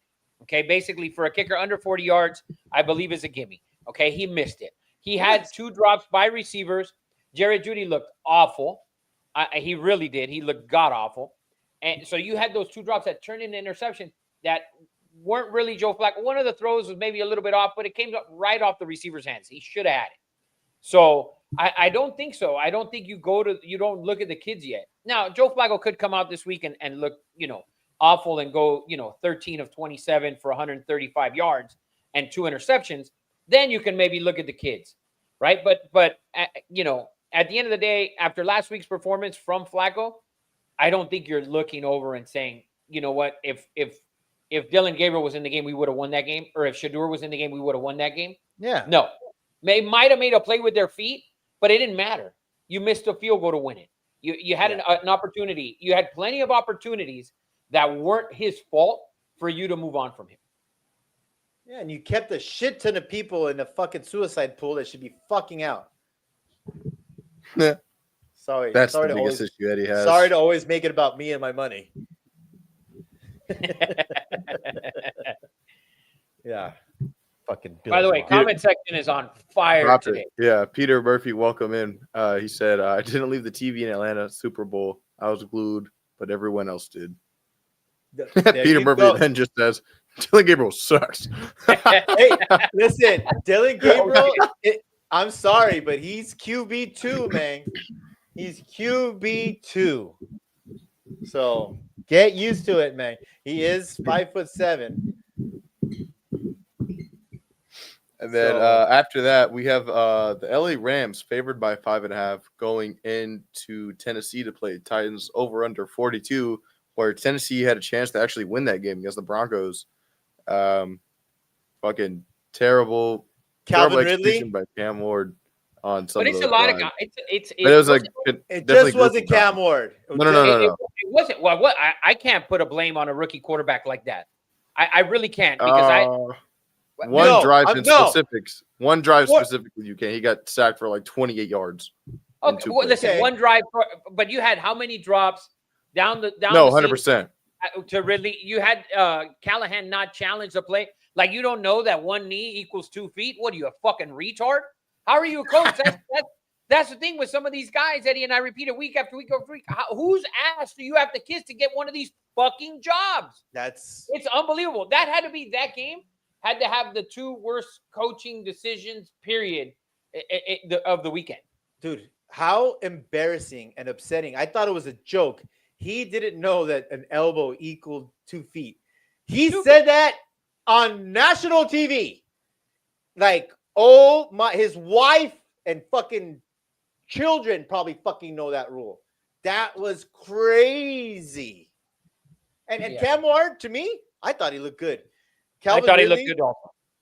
I mean, he had that, he had that bad fucking play, but my goodness, Calvin Ridley, keep on going to other teams. You, manos de pierda, or toast your hands, however you want to call it, consistently lets his quarterback down.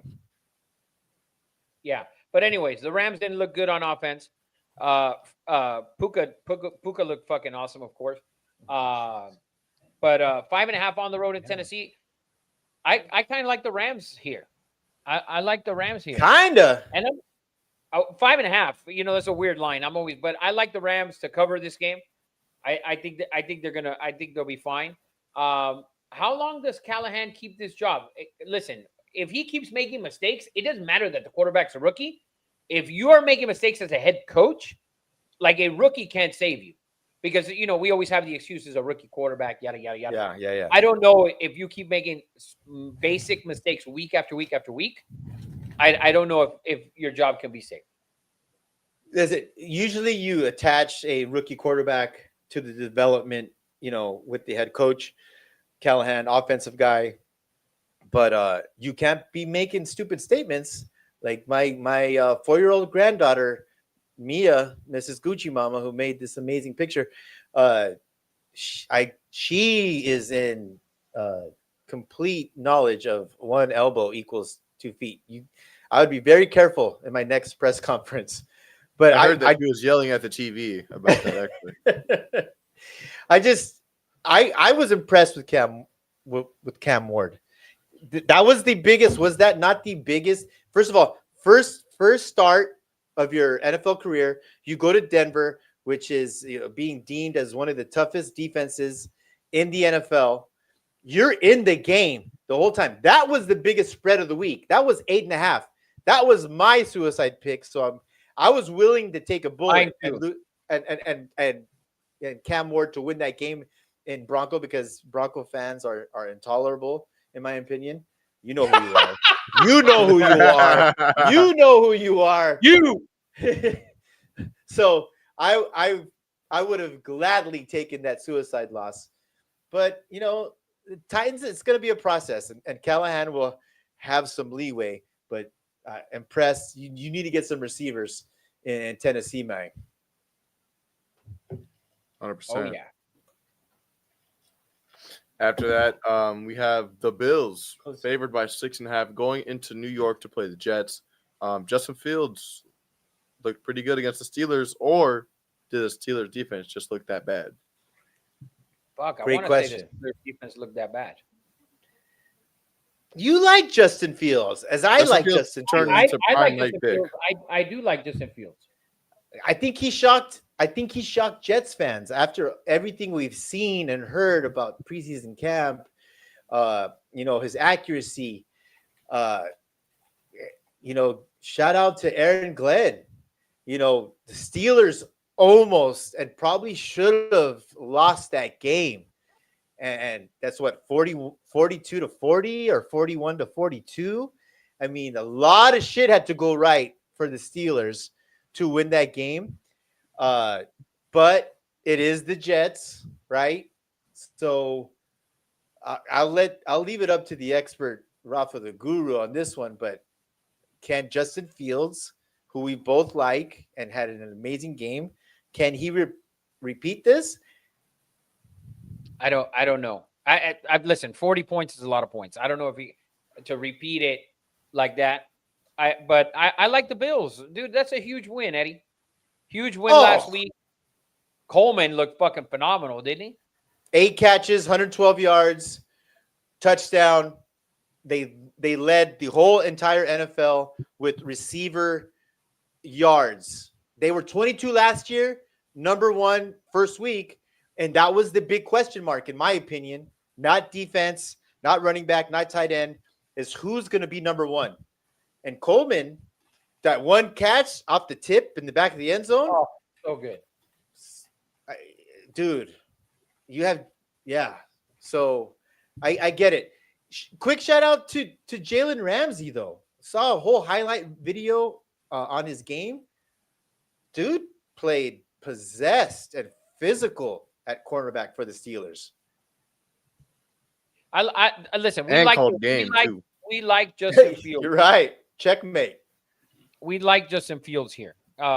It's just the rest of the We do. team. The rest of Garrett Wilson looked good as well. Brees Hall actually didn't look as bad as I thought he was going to compared to last year. Yeah, but I think it says a lot more than Pittsburgh's defense and the Jets' offense. I really believe, but we'll that, and that'll tell as the weeks as they go. Yeah. But so I'm gonna lean Bills. I'm leaning towards Bills 6.5. I'm leaning Bills. Peter Murphy he's rocking with his Jets, baby. New York stand up. But Justin Fields, he said they are so We're bad. so back. Listen, we all had the opportunity. No one wanted to pick Wilson. No one wanted to pick Brees Hall. They both look good. Quinnen Williams proves to be a legit first pick in the NFL draft. That dude's a monster at defensive tackle.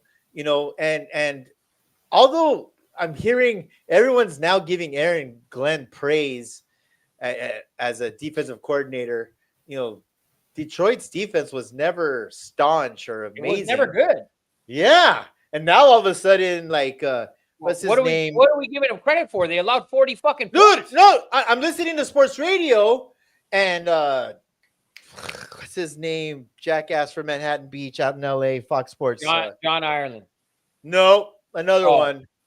Fox Sports after God. Fred Rogan? No. Rodney He's B. national. He's national. He has a TV show, just pompous jackass. I don't like him. He came out today and said Detroit had the 2 best coordinators in football. I'm like, okay, I give it. Yeah, came out and said that with a Didn't straight Jaden face. Daniels put up like 40 on that ass? Yeah, that's what Aaron Glenn. No one wanted that job. Aaron Glenn, alumni from New York. Give props to him, but I never thought he was a defensive. What? Art Vandelay. Art Vandelay. Aaron Glenn's fucking trash. Woo! God I'm damn. sorry. Aaron Glenn's fucking trash. Fuck The him. coward. Colin Cowherd. That's Colin what I Cowherd. said, Ed. Oh, you did? I'm bad. Yeah. Yeah, you can't listen to that guy. He also These thought things Ben working? Simmons. He also thought Ben Simmons was better than LeBron. God. Yeah, he thought that was the next LeBron. Yeah. Yeah, he came so out. I heard that today. I almost drove into a pole. Like, what? Ben let's go Johnson. on to the next. Yeah, he's fucking clueless. Coming up again, we have Ben Johnson going to see his old team, the Lions. Lions favored by 5.5 at home, over under 47. Now, let me go first because I know what Rafa's going to say. And I've always, ever since Hard Knocks, you go on Hard Knocks, I love you. I am a fan of Dan Campbell. And I know Rafa's going to say he doesn't know what to do without Ben Johnson.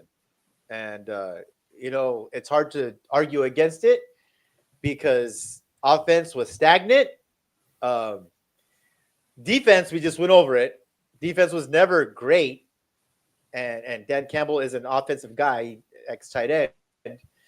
Let's just go over some numbers. Let's do a little, recap real quick. To me, Detroit Lions, Mr. McBoob, you could confirm or deny, one of the best offensive lines in the NFL. One or two. You couldn't run the ball. Montgomery's a beast. Gibbs, everyone took one or two in the draft. But Gibbs, okay, broke a NFL record last week, Rafa. Had 10 receptions for 31 yards. So not only could you not run the ball, but no one has ever had 10 receptions, Rafa, in the history of the NFL and only gotten 31 yards. So they were dump offs, Ed. They were dump offs. They looked fucking awful. That offense looked fucking abysmal. Yeah. Dude, that offense was so hard to watch last week. It was really hard to watch. And I don't know if Green Bay's defense was that good for because Micah didn't have you said it earlier, he was out there for 45% of the snaps. They lost their starting corners from last year. Like this defense, I just think it was really bad offense. I'm not taking anything away from the Packers, but dude, that offense looked just fucking nothing developed down the field. There was nothing there. And listen, so it's not like you brought in a new OC that was in New Zealand last year. This guy was on staff. You're not changing verbiage. You have the same playbook. And that playbook had to be like, fucking Webster's full volume dictionary. Ben Johnson had the most creative offense in the NFL the last 3 years.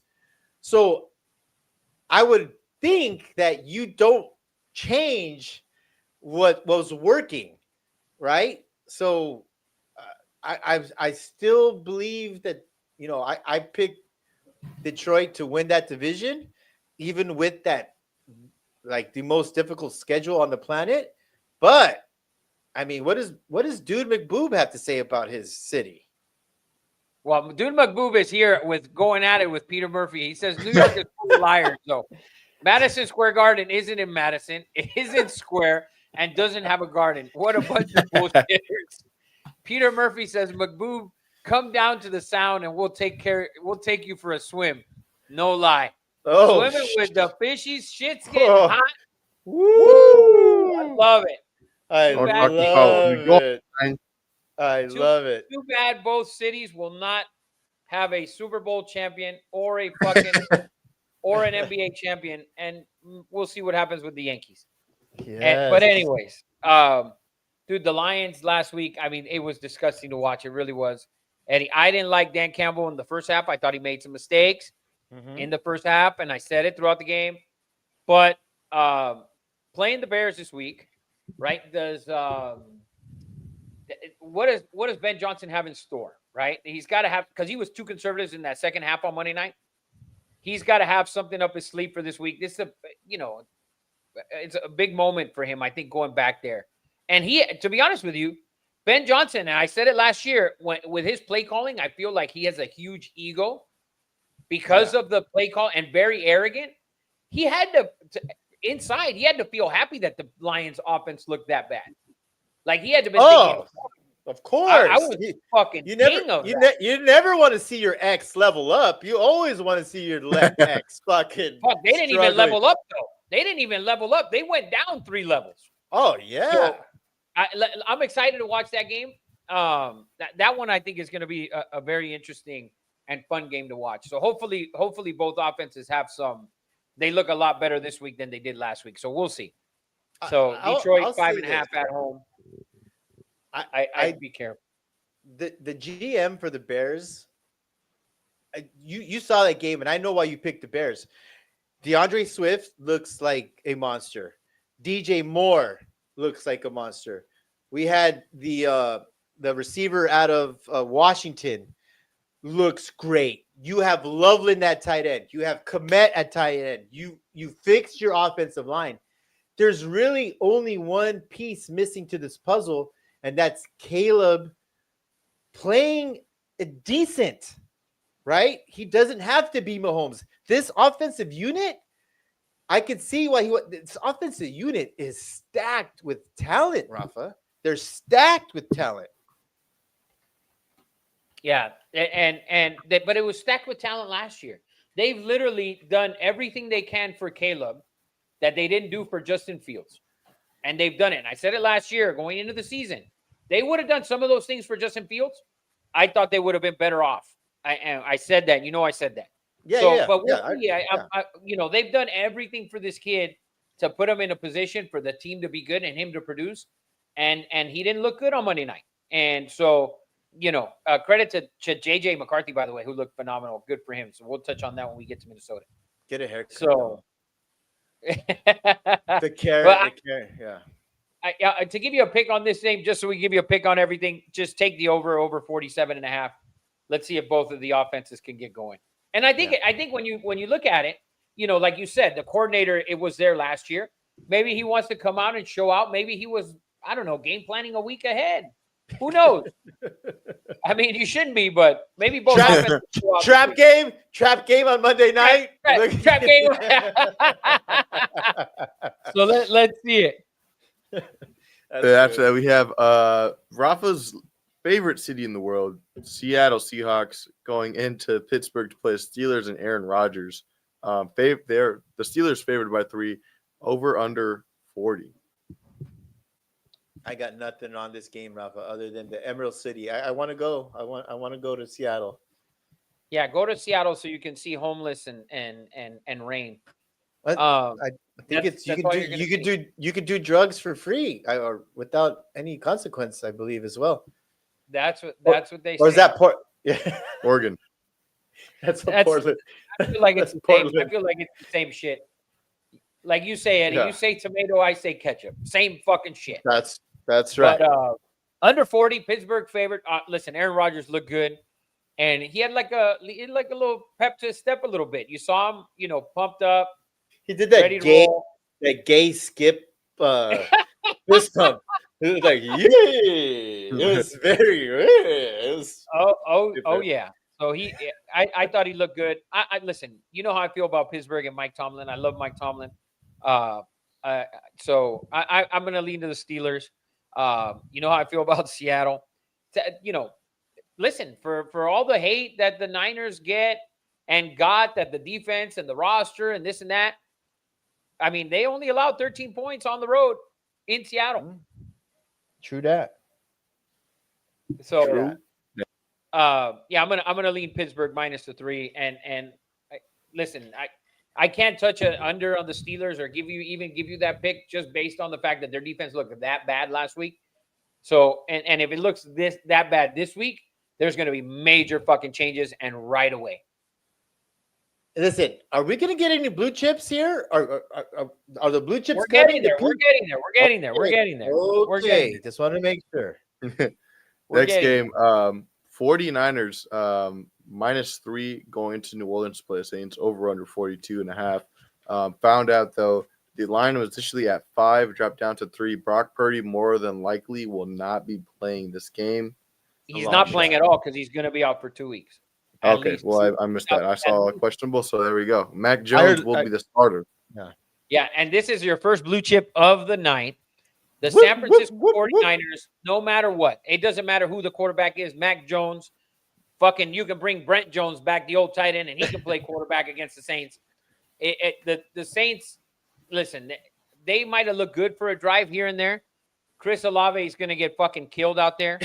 Facts. And you know what I mean? And so the Niners, I like the Niners +3. I think their coaching staff is superior to what we're going to see on the New Orleans staff. Their roster is superior at every position. You're going to tell me that Mac Jones is not a better quarterback than Spencer Rattler? Matthew Rocha knows he led the Patriots to the playoffs. So, and I'm going to lean Niners all the way 10,000 times. If this line was 6, I'd take the Niners. So Niners -3. Bang bang Niner gang. Damn right, bang bang Niner gang. God, don't ever clip Those words that. actually came out of your mouth, Eddie. Yeah, I know. I just thought like, oh my He God, said I just did that on camera. So, little fun fact with Mike Shanahan. Remember Frankie Mullins back backup quarterback. He came in and like threw for 400 yards. The only reason I know is because I remember it. They played the Raiders, and Frankie Mullins came in and almost had 400 yards against the Raiders. Shanahan does a terrific job with backup quarterbacks. It's a proven thing. Anyone who comes in, Purdy was not a starter. I don't know why. I don't know how, but he does a phenomenal job bringing in guys. And Mac Jones, call him what he is, a principal, in a high school in Georgia with a huge white fat ass who looks awkward. What the? You don't remember that? Yeah, but are we still talking about Mac Jones? Yes. Not at this Yes. point. Yes. I think he's gonna do well. I agree with Rafa. And CMC fans, 31 touches. 31 touches. Got to be happy with that. Kittle, they put him on IR. We're not going For to at see least him. 4 weeks. Yeah, 4 weeks. That sucks. But I'll give you a little tip, Mr. Pearsall. He's he's a stud, and if you have him on your team, I would definitely start that kid because Plenty of Shout street out- cred too, by the way. You get shot. White boy got shot and came out and played his ass off. and I think did he not keep the Rolex? Did he lose the Rolex? I know he got shot over a Rolex. I don't think he gave it Doesn't up. matter. Doesn't matter. Doesn't matter. Yeah. No. Shout out to the 49ers. Easiest schedule on the planet. But yeah, don't underestimate Mike Shanahan when it comes to backup QBs. This is Okay. Kyle, but Mike's fine too. I was gonna say that didn't sound right. That's his Faja. My That's bad. his papa. Matt Rowe just said clearly Saints are- Mac Jones is Eddie's Saints sugar are baby. god awful, and they should have the number 1 pick in the draft. Saints are whack. Fuck out of here. Exactly, Peter. And- Exactly.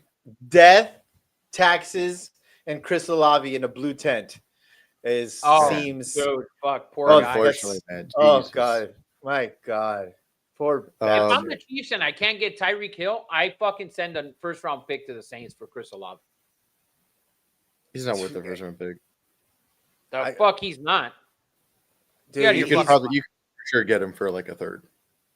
I don't. you know think so. he might You're out be, of- but he had. I Derek love Carr. as a Chris Olave fan and an OSU fan. A I think healthy you could Chris go with Olave the first. is one of the 10 best receivers in the league. He'll never be 12. healthy again. Do you remember when He's not gonna be Colston- healthy when fucking Spencer Rattler's fucking leading them to the fucking Devils. Fucking Even if he's healthy, he's seeing like 3 footballs being thrown to him every time. Yeah, We'll see what's up.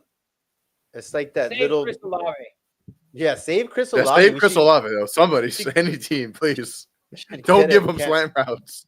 Peter Murphy says the Saints are gonna be given a lot of Superdome with how bad they suck.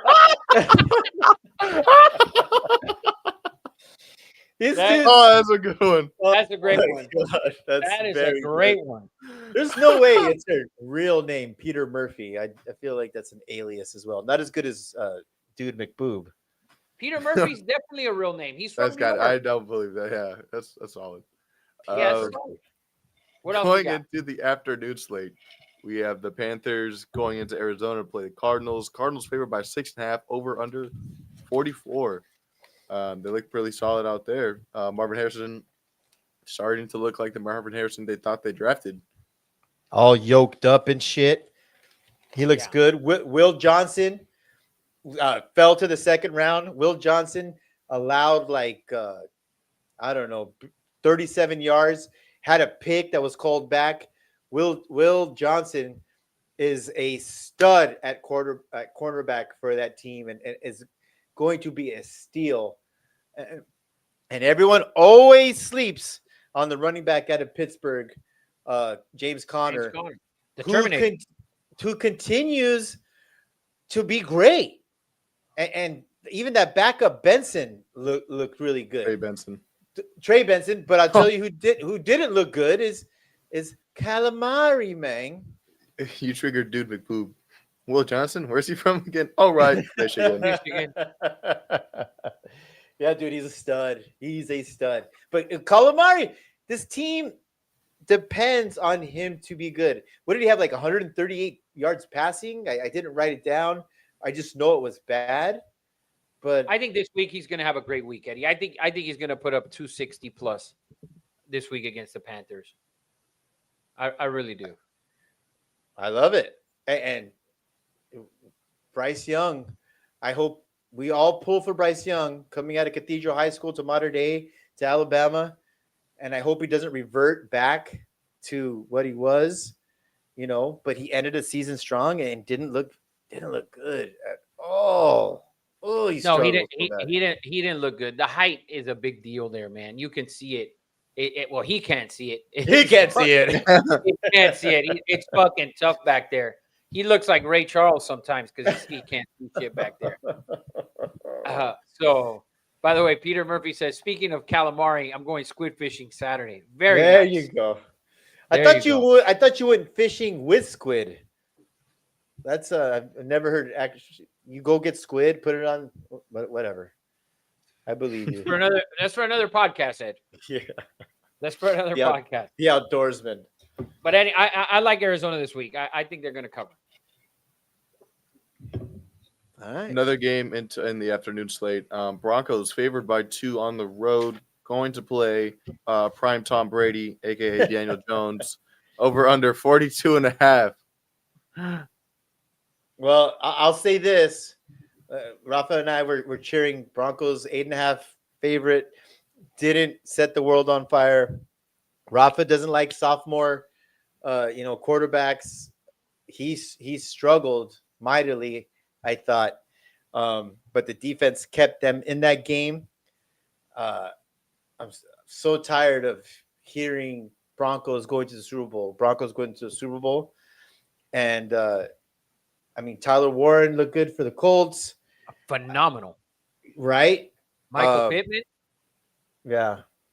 Michael Pittman, who people win in like 8 or 9 rounds. Hi, my papa and my Gucci are watching. Love you guys. I promise Papa won't say any more bad words. Yeah, right. But was this Miami being bad, Rafa, or is this something cooking in Indianapolis? I thought a little bit of both. I'm not gonna discredit Daniel Jones and the Colts. Listen, I said it last year about Daniel Jones. He still won a playoff game somehow. He still got a playoff. Stop it with that playoff game.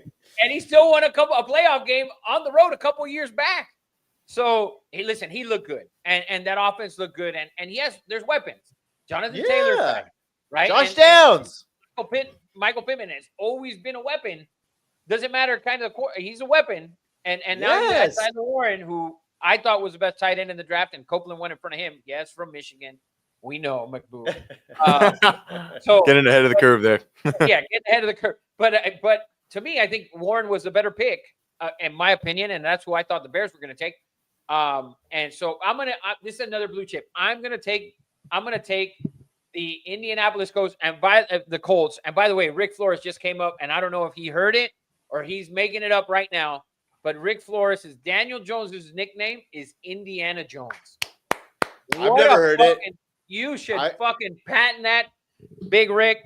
So yes, I've for never sure, heard it. I'm gonna go Daniel Jones and the Colts to cover and win the game outright. But the Wow. Lions take the 2. But I like Daniel Jones and the Colts to cover on Sunday against the Broncos. I wasn't impressed with the Broncos at all. As good as that defense is supposed to be, and they were. They allowed the Titans to 12 points. The Titans had opportunities. They had drops. There were mistakes made on both sidelines. Yeah. Peyton made some mistakes. Callahan made a crucial one as well. So I'm going to get on the road. I'm going to give the edge to the Colts at home plus the 2 on Sunday. That's another blue chip. And quick shout out to Rio Ranch Junior High on Copper Hill in the Rita. My son, who went there, classmates with Michael Pittman, played on a 3-on-3. Jacob was quarterback, and they won a football tournament. Michael Pittman, a G, from the Rita. So shout out to and you know me. Anytime I can give props to the Rita, Santa Clarita, I'll do it. Peter Murphy says, F the Colts and the Broncos. Daniel Jones is a corny ass. Peter Murphy, I know when he was at the Giants, I know he wasn't corny for you. So that's how some of you New York fans are. You guys were fucking on fucking Danny DeVito, Tommy DeVito, whatever the fuck you want to call him. So, but anyways, let's go Daniel Jones and the Colts. What else we got, Eddie Money? Biggest game of the I'd say probably Sunday. That's not prime time. Eagles favored by 1, heading into Kansas City to play the Chiefs. Over under 47. Man, let me give my little analysis first. I am a staunch. I'm not going to use the word hate. I used to use the word hate a lot. I don't like Patrick Mahomes. Do I think he's a very, very good quarterback? Yes. But that being said, you can't expect Patrick Mahomes to just pull rabbits out of his a-hole every week. Listen, Rashid Rice suspended for 6 games. Xavier Worthy, horrible luck, dislocates his shoulder. He's day-to-day. I don't think he's going to play. You have Juju Smith-Schuster. Good, by Hollywood. I was shocked. When he caught a pass, I'm like, Juju's still on that team? Hollywood Brown. He did. Hollywood Brown. Another shout out to Santa Clarita and COC Cougars. Hollywood Brown out of COC, then went to Oklahoma. He had 10 catches for 99 yards, but Hollywood Brown is your number 1 receiver. And then you have Travis Kelce, who whatever. The Chiefs they can't run the ball. It's not looking good on offense, Rafa. It's not looking good. They average 6.6 yards a pass in the air at ranked 25th in the NFL. I just think they're expecting too much of Patrick. Everyone just gargles Patrick Mahomes' balls all the time. And I know he won a Super Bowl without Tyreek Hill. Twice. Dude. Twice. Not once, twice. 2 times. Oh, God. Thanks for reminding me. But do it. This offense is not good, Rafa. The defense carried them last year. The last 2 years, I said it. Stop. I said it. It doesn't mean if I was right or wrong. I said it. Listen, the thing is, bro, can Mahomes get a fucking receiver in his prime that is over fucking 5'11"? Like it's no, that's a fucking problem. Yeah, I was gonna say D-Hop, but D-Hop was not in his prime. Definitely not at all. Not at all. Not at all. Great catch last week, though, by the way. Yeah. But going into this game, were you impressed with the Eagles last week? Because I wasn't impressed. And I know they won the game 24-20. I wasn't impressed with the Eagles at all. Like, not offensively, not defensively. In the second half, they didn't allow any points in the second half. You also had 3 drops from CeeDee Lamb. And Dallas wasn't really able to run the ball. The Chiefs can't run the ball. But neither team impressed. Mahomes, the Chiefs were awful last week. Let's be real. They were god awful. Yeah. But I don't know. And the Eagles being on the road favored, I'm gonna, dude. I don't want to fucking pick. No way! I don't even want to pick either team. I'm gonna lean towards the Chiefs just because they're at home, and I like Patrick Mahomes more. But Patrick Mahomes needs help, man. He can't keep doing this shit year after year after year with fucking McCole Hardman and all these turds that you bring in. Juju's fucking older than dog shit. Like, and then Hollywood Brown, another undersized receiver who had a great game, and Juju had 5 for 55. Like, they had good games. Kelsey's a fucking breakup song away from fucking killing himself, right? And he's just a shit show. He is. So and he might be pregnant here coming up.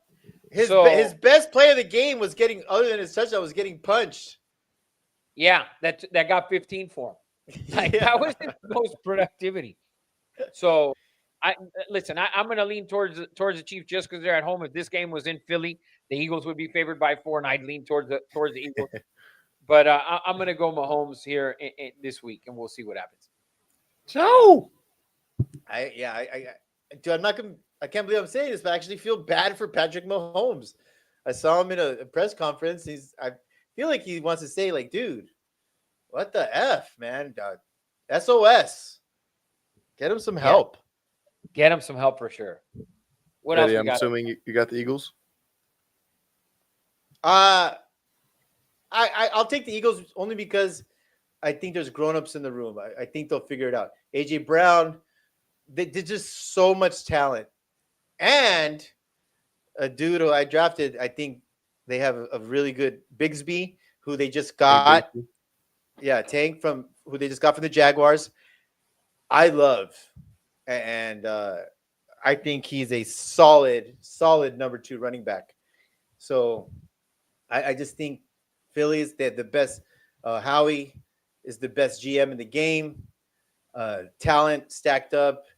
Listen, Jalen Carter, not going to be suspended.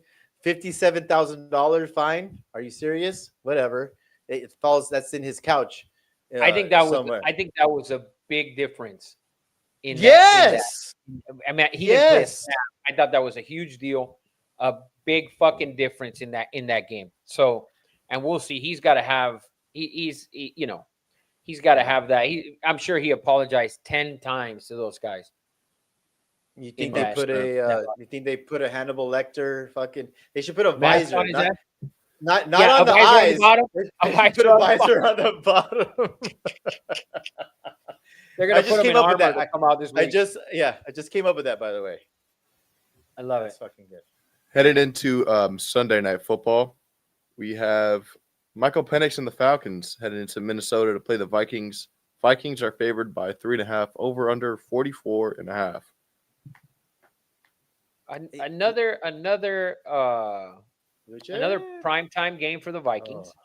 Listen, Eddie was high on the Vikings. I was not. I watched JJ play on Monday night, and that second half, he was, impressive as fuck. He looked phenomenal out there. Listen, after that pick six, and at halftime, and he came out and he looked great. He did. I thought he looked phenomenal. So JJ, of course, from Michigan, dude McBoo will let us all know. Viking. I'm going to go Vikings here, Ed, and I like Atlanta, and I was on that Atlanta train, but dude, I was not impressed with Penix for a lot of that game. No, I agree. I'll say this about JJ McCarthy. Jacob hated him out of Michigan. He got a lot of shit. He doesn't do anything. All he does is win. Or, I look back. JJ McCarthy has lost 4 times since junior year. He won a couple state championships in high school, won a natty at Michigan, and dude, after that pick six he threw, which is more disturbing, by the way. Like Chicago, you didn't score that many points. 6 of them were from a pick six. Is JJ McCarthy that dude who doesn't really dazzle you? He athletic, can move around, has a strong arm, but is he just that dude? I'm so curious to see where this goes with him. I felt that. Right? I felt that. I felt that he was that dude. That touchdown run. That touchdown run had to give you something for Justin Jefferson and Aaron Jones and TJ Hawkinson and the defensive leaders, where he fucking took that thing and ran it down their fucking throats to that sideline and got that touchdown. And just to see that energy that he gave, that had to, for some of the veteran guys that have been there for a handful of years, you had to have that. You had to feel that, like, all right, we have a guy who we got a dude. By the way, and dude McBoob, I was on that midnight train to Georgia. Ooh. Even better yet, he could be the third. He could be the third best quarterback of all time behind Tom Brady and Jim Harbaugh. It's really good. The reason I like Minnesota so much is I really believe Kevin O'Connell is a really good offensive guy. and you have maybe the best defensive coordinator. And if you're watching Brian Flores go Love up him. and down the sidelines, Rafa, this dude is intense. He looks Fucking love him. pissed. Oh my God. Like, I'm getting scared when he's fucking prowling down the fucking sidelines, man. And that's I'm why going to say it, and this might sound racist, but there should only be 3 black coaches in the NFL. Todd Bowles, Mike Tomlin, and fucking Brian Flores should be coaching in the NFL as a fucking head coach. Oh, listen, Raheem Morris, 12-17. Garbage. 12-17.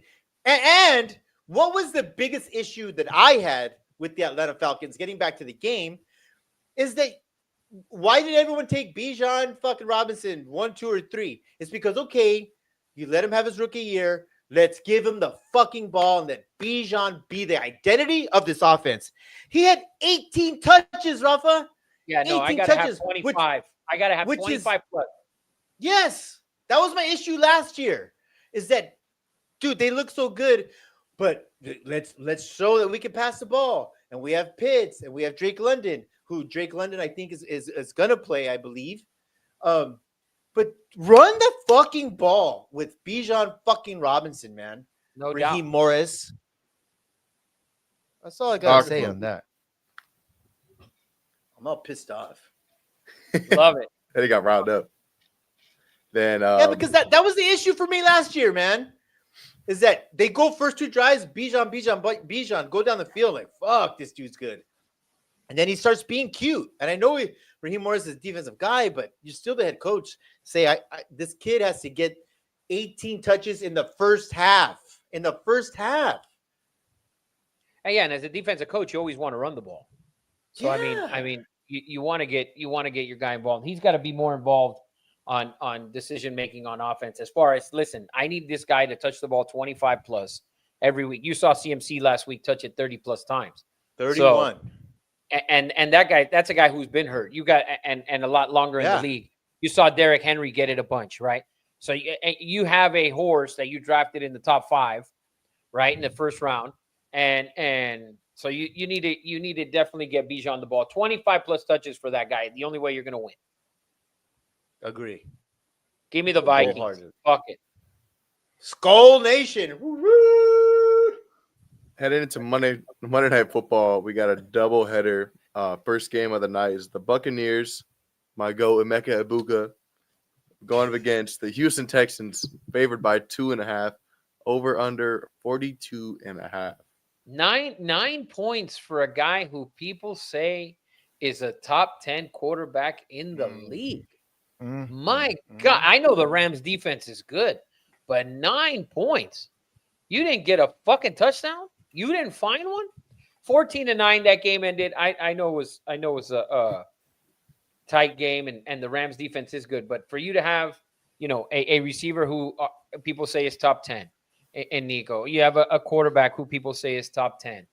You have you have all of this, and for you to only score 9, tough one. Tampa Bay, listen, great comeback by Tampa Bay on the road in Atlanta, a team they lost to twice last year, although Kirk Cousins was the quarterback for both of those games. So let me throw that out there. You know what I'm saying? Good point. Yes. So, but I'm gonna go Tampa, Eddie. What's the line, Eddie Money? 2.5. 2.5. Buy that half point to 3. Let me blue chip. I'm going to blue chip the Tampa Bay Buccaneers at +3. I'm giving you a pick, Tampa Bay +3 on Monday night, going on the road to Houston. I love Mike Evans, and Eddie loves Baker Mayfield. Eddie Money loves fucking yeah. I can't. Is it double E's? Yeah, Is it 2 E's? Yeah, it's double E's. We'll just call him Easy E, baby. Can I? That's what I we're got gonna do. Go I ahead. got a hot take. Can we make Baker Mayfield an honorary black quarterback? I feel like he's No. Hell no.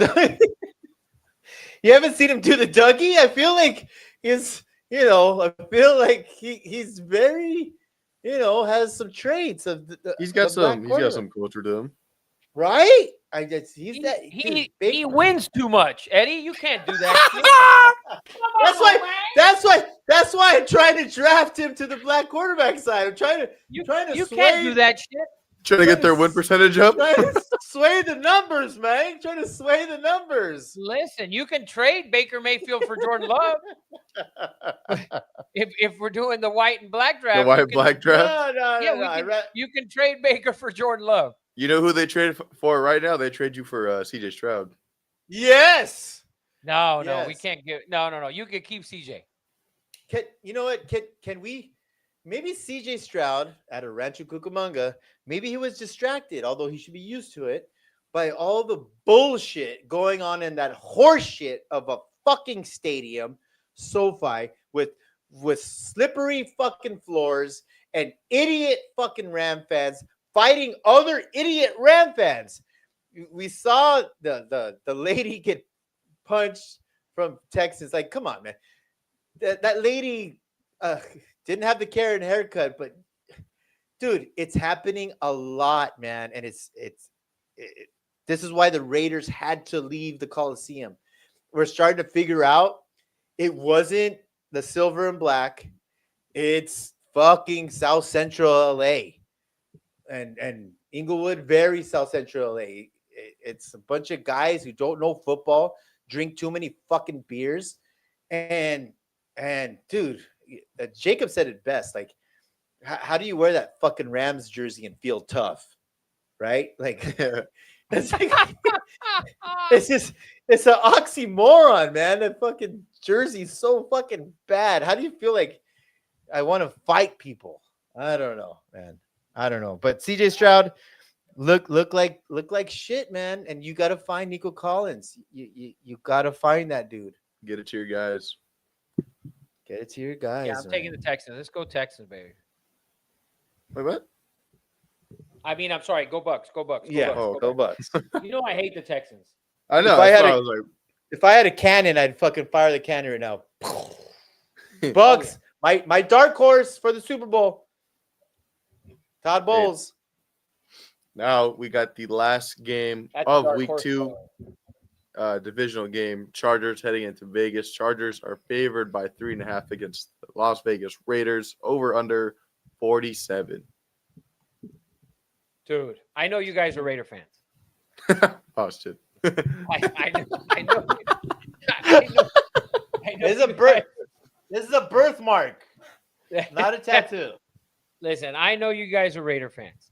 All right. And to me, I think this is such a bad line. I really do. I think I'm gonna give you my pick and then we can talk about the game. And to me, I think it's an awful line. I What is really it? do.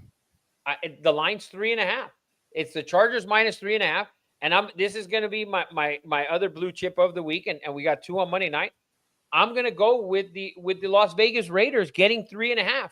Because, and I'll tell you why. Because to me, 3.5 points, that half is what's going to get me, right? And for you to be at home, and it's in Vegas. And listen, I know the Chargers. They looked good last week. Yada yada yada. At the end of the day, the defense didn't look great in the second half. No pass rush. No pass rush. Geno Smith lit it up on the road in a morning game, going from west to east at a 10 a.m. kickoff in New England. And so, listen, that Monday night, it's going to be rocking with Raider fans and fucking Ice Cube's probably going to be there, and Lil Jon and fucking all the who's of fucking of ghetto rap music will be there in the Raider jerseys. No, I like the Raiders plus 3.5. I think they cover. I don't know if they win the game, but I think they cover and keep it close. And dude, let's ride the over here. 47.5. You saw Geno put up a ton of points, a ton of yards last week on the road. And the Chargers put up a ton of points last week. The second half, they gave up a shit ton of yards to the Chiefs with nobody. The Chiefs have nobody on offense. And so, with Geno and Brock Bowers, I like the Raiders to cover the 3.5, and I like the over in this game. Listen, I had to go to Ojos Locos to watch this game because Boomer wanted to see Karol G. That was the most important thing in that game on Friday night. But you can't deny that Justin Herbert looked incredible. He's 6'5", 6'6". has a cannon, right? Has a cannon. Uh, Quentin Johnson had fucking 2 touchdown fucking receptions. In a fucking Keenan, phenomenal game. Keenan Allen with the fucking goiter, the sound of Mount Everest on his shoulder. Um, you have the Amari Hampton. You have you know what's the other running back from Pittsburgh, from Najee. California, Najee Najee. Harris. Um, that being said, right, the they had no pass rush. They had zero. Mac is done. You lost Bosa, right? You moved Joe Alt to left tackle. You're going to struggle there.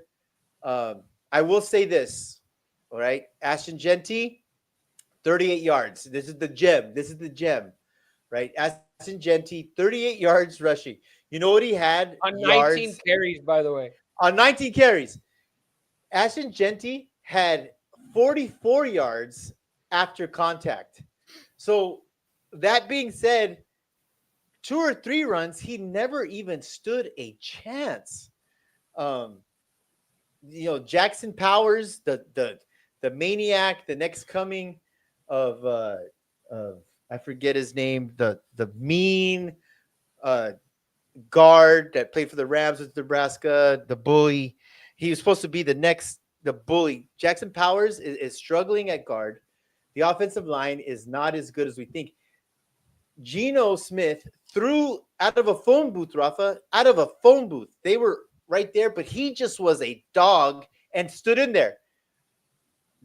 He's gonna throw the ball downfield. Geno Smith he's gonna have 15 interceptions this year. At least 15 interceptions. But he's gonna throw the fucking ball downfield. He ain't scared, man. He ain't scared. And I like your pick because of what you said. I picked against the Raiders last week, so you can't call me a fucking homer. Me too. So it's not about being a homer. It's about Max Crosby. And if you watch the game, they moved Max Crosby from right to left end. They put Max Crosby at the 3 technique.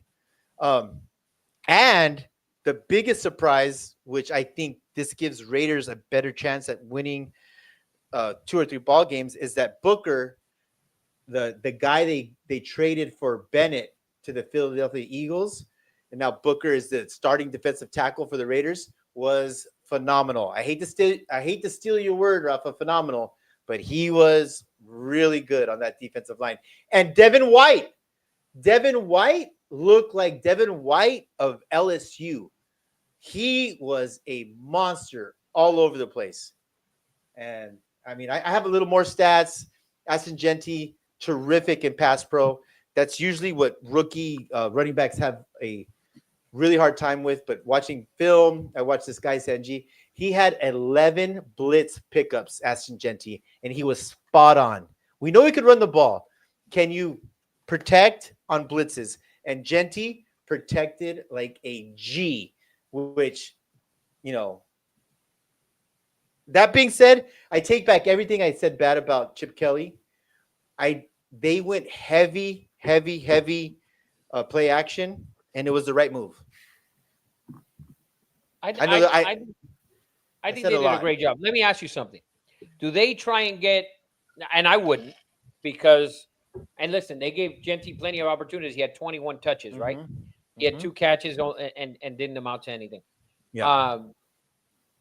And you won the game. And Geno threw for 362 on 34 pass attempts. Do you make it a point to get Genty the ball, or do you go with the same game plan as week 1, which worked out? That's the only thing that scares me here is, do we try and get this kid involved on more than 21 touches or not? And we just let Geno do his thing. And to me, I just sit back and let Geno fucking do his thing because he was phenomenal.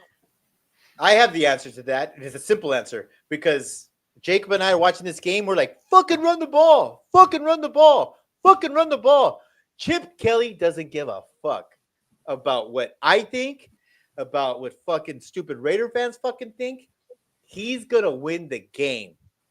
And if that's what won us the game, is him not – listen, everyone wants to – you get the new car You want to ride that shit. You want to take that shit to Vegas as soon as you get it. We all wanted to see S and Genty get the ball 27, 32 times. And Chip Kelly is not that dude.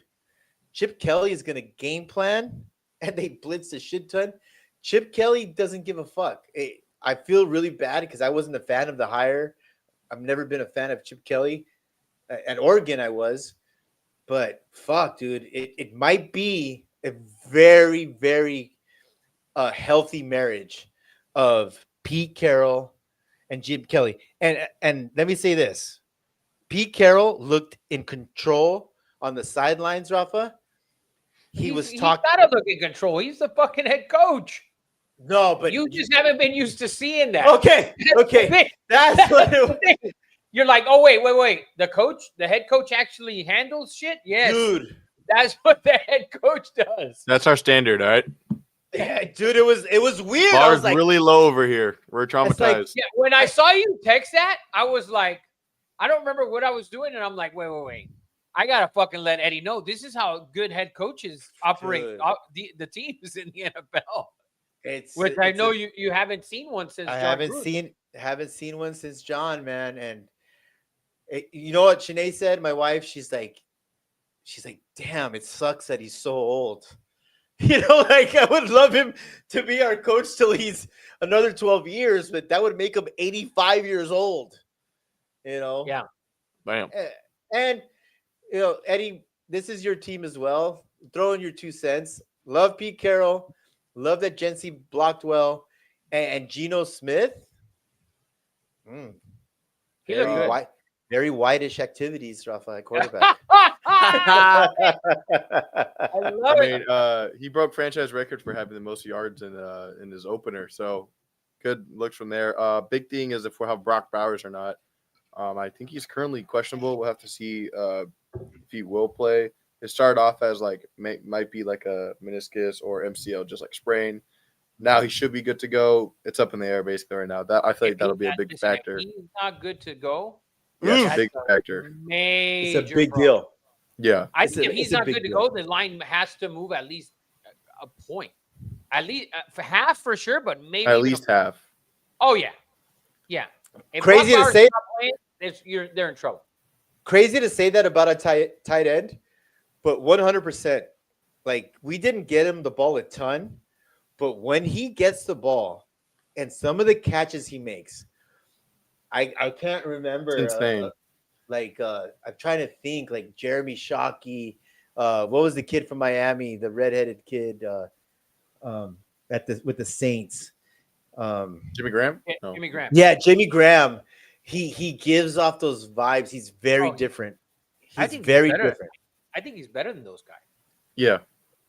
I think Brock Bowers gives me more of a I'm not going to say Gronk because Gronk is a little it's a different player. It's a different player. He's a different player than Gronk. I think he's more like a young Tony Gonzalez with a Gronk mixture. Like it's too early to say he's already in his own upper echelon. That's a good one, Rafa. I like that. I like Tony Gonzalez. Yeah. Tony Gonzalez he was a speed player. He can play on everywhere on that line. He can play on the outside. You can line up in the slot, at the line, everywhere. You can put Tony Gonzalez in his prime anywhere at the line of scrimmage. That he was gonna be able to do it. I think Brock Bowers is that type of player. When you have a guy that catches 100 balls, when you have a guy he's faster. Yeah, giggity. By the way, Peter Murphy, because we were all fucking washing Pete Carroll's balls. Okay, but what was the old fuck thinking in the Patriots? Listen, he'll never. For him to live that down, and as much as people hate the Patriots now, especially New Yorkers who hate fucking Boston, so that hurts you, and you're never gonna live that down. I could give 3 fucks. I had the Patriots in that Super Bowl, so I was fine with it. Yeah, I'm still listen. I am the moral compass for all Raider fans. Raider fans hate me. I probably will pick against them every week. This right here, Rafa, and I'll end it on this. This is for week 2. To me, this is a pivotal game because Matthew Rocha said this is for the division in his opinion. it's a little too early to say that. Too early for that, but Too early for that. Appreciate but this is control of AFC West, which at first I thought, NFC North was the best division by far. The AFC West, not too bad, man. Not We know too that. bad. This is a great comment, by the way. When you have a guy who catches 100 balls, you have an Ohio State Buckeye with a busy social life. oh man, Oh, too good. Dude, he needs to be a writer on a night. I mean, oh my God. So good. So but that wraps up NFL week 2. We got some college games still to go over. Not too many crazy games this week, but we still got a couple nice ones. It's a sucky. I looked down. It's last week sucked. This week sucks. This week also sucks. Indeed. But we love some college football. We still love college football. Yes. But I have a couple games I want to cover for sure. Right off the bat, hit the big one. Number 6 Georgia, they're favored by 3.5 going into number 16 Tennessee. Over under 49.5. Georgia played I forgot who this week, last week, but they didn't run up the score like they should have on those small teams. You know what? Team, Rafa? I watched that game, and they didn't run up the score, but they could have. It wasn't a thing of they couldn't. I've watched that game very closely because I had some cashish on the spread. So they didn't run up the score. I'll say this: not a Georgia guy. I know Rafa's a Georgia guy. Tennessee, Joey Aguilar, baby. Joey Aguilar is your quarterback in Tennessee. How do you like that, Morgan Wallen? And I know Rafa doesn't like this either. Mexican and Puerto Rican. Just saying. Tennessee hasn't won since 2016. And against Georgia or just in general? Georgia. Well, against Georgia. I don't know if that's just where they're It playing. ain't starting this week. I agree with Rafa. That's all I gotta say about that. There's a reason this kid was at fucking UCLA. Okay. There's a reason he was at UCLA. And there's also a reason he went to Tennessee. Who knows why the fuck he went to Tennessee? Georgia -3.5. Blue chip the dogs. Kirby, the best coach in college football. There is no doubt about it. Okay, I'm taking the dogs, baby. Go dogs. Okay, I'll say this, Rafa. I watched this show called NFL Draft, and it's with Mel Kiper. It's with Mel Kiper, and it's not Todd McShay. It's another vato. I don't know his name. But they came out and said that, and I can't remember the last time this is a true statement, but they said Georgia does not have a surefire first-round pick on defense. And think about what I just said. Not only have they had a first-round pick in every draft since I can't remember when, but it's been multiple first-round draft picks on that defense of Kirby Smart. And not saying they're right. I'm just saying this is what they're saying about this defense. So we'll take see. that for what it's and worth. listen, if they did have a first round pick on that defense, the Eagles would draft them anyway. So it doesn't matter. Go dogs, baby. What else you got, Eddie? Another good game to be looking forward to. Number 18. Good game. Another game to be looking forward to. Number 18 USF versus number 5 Miami. Miami's favored by 17.5. Listen, we talked about South Florida last week. They were the best Power 5 team. Obviously, they beat Boise. I didn't think they would beat Florida. I thought the game would be close. I didn't think they would beat Florida. Now, you beat Boise the week before, and now you beat the Gators. You beat 2 ranked opponents, which you had, in reality, no business beating. Rankings-wise, right, and roster-wise. So to do it on the first 2 weeks, and now going into Miami, now you're ranked. The pressure's on, because last week in reality, you look at it, it's like, all right, we beat Boise. Fucking, where's the pressure? Now Yeah, you big got deal. pressure on because now we're ranked. We're going into Miami, and that crowd's going to be fucking wild because their team is 2-0 and they believe they got a chance here to be in the playoffs. And I think they're they're number 5 in the country, right, Eddie? Yes. Yeah, Miami. no, yeah, Miami's 5 in the country. I think Miami's going to smack them in the mouth nice and early. I really do. I think they're going to smack them in the mouth, and then South Florida will come back to reality. And I know Matthew Rocha loves South Florida. loves the South Florida Bulls. But I think Miami's going to hit them in the mouth. I think it's just too much pressure for a team that doesn't have a roster to be where they're at, and they've accomplished it. I just think now's where they fall off. Because listen, if they win this, and let's be real, if South Florida wins this game, they will be. Forget about the Power 5 or the Group of 5 team, right? You can forget about being one of the better Group of 5 teams. They'll be one of the best teams in the country. Beating Boise, beating Florida, you'd have 3-0. You'd be 3-0 with 3 ranked games. So, Disney Boom said if a 10-year-old actor is an R-rated movie, they're allowed to attend the premiere. Facts, 100%. factoids. Very, Dude, very McBoob, well my parents took me to go see Scarface when I was 9 years old. So, chew Still on one that of the for a worst little films ever made. bit. That's factually wrong. So, listen, I did my research on South Florida, right? And I agree with you, Rafa.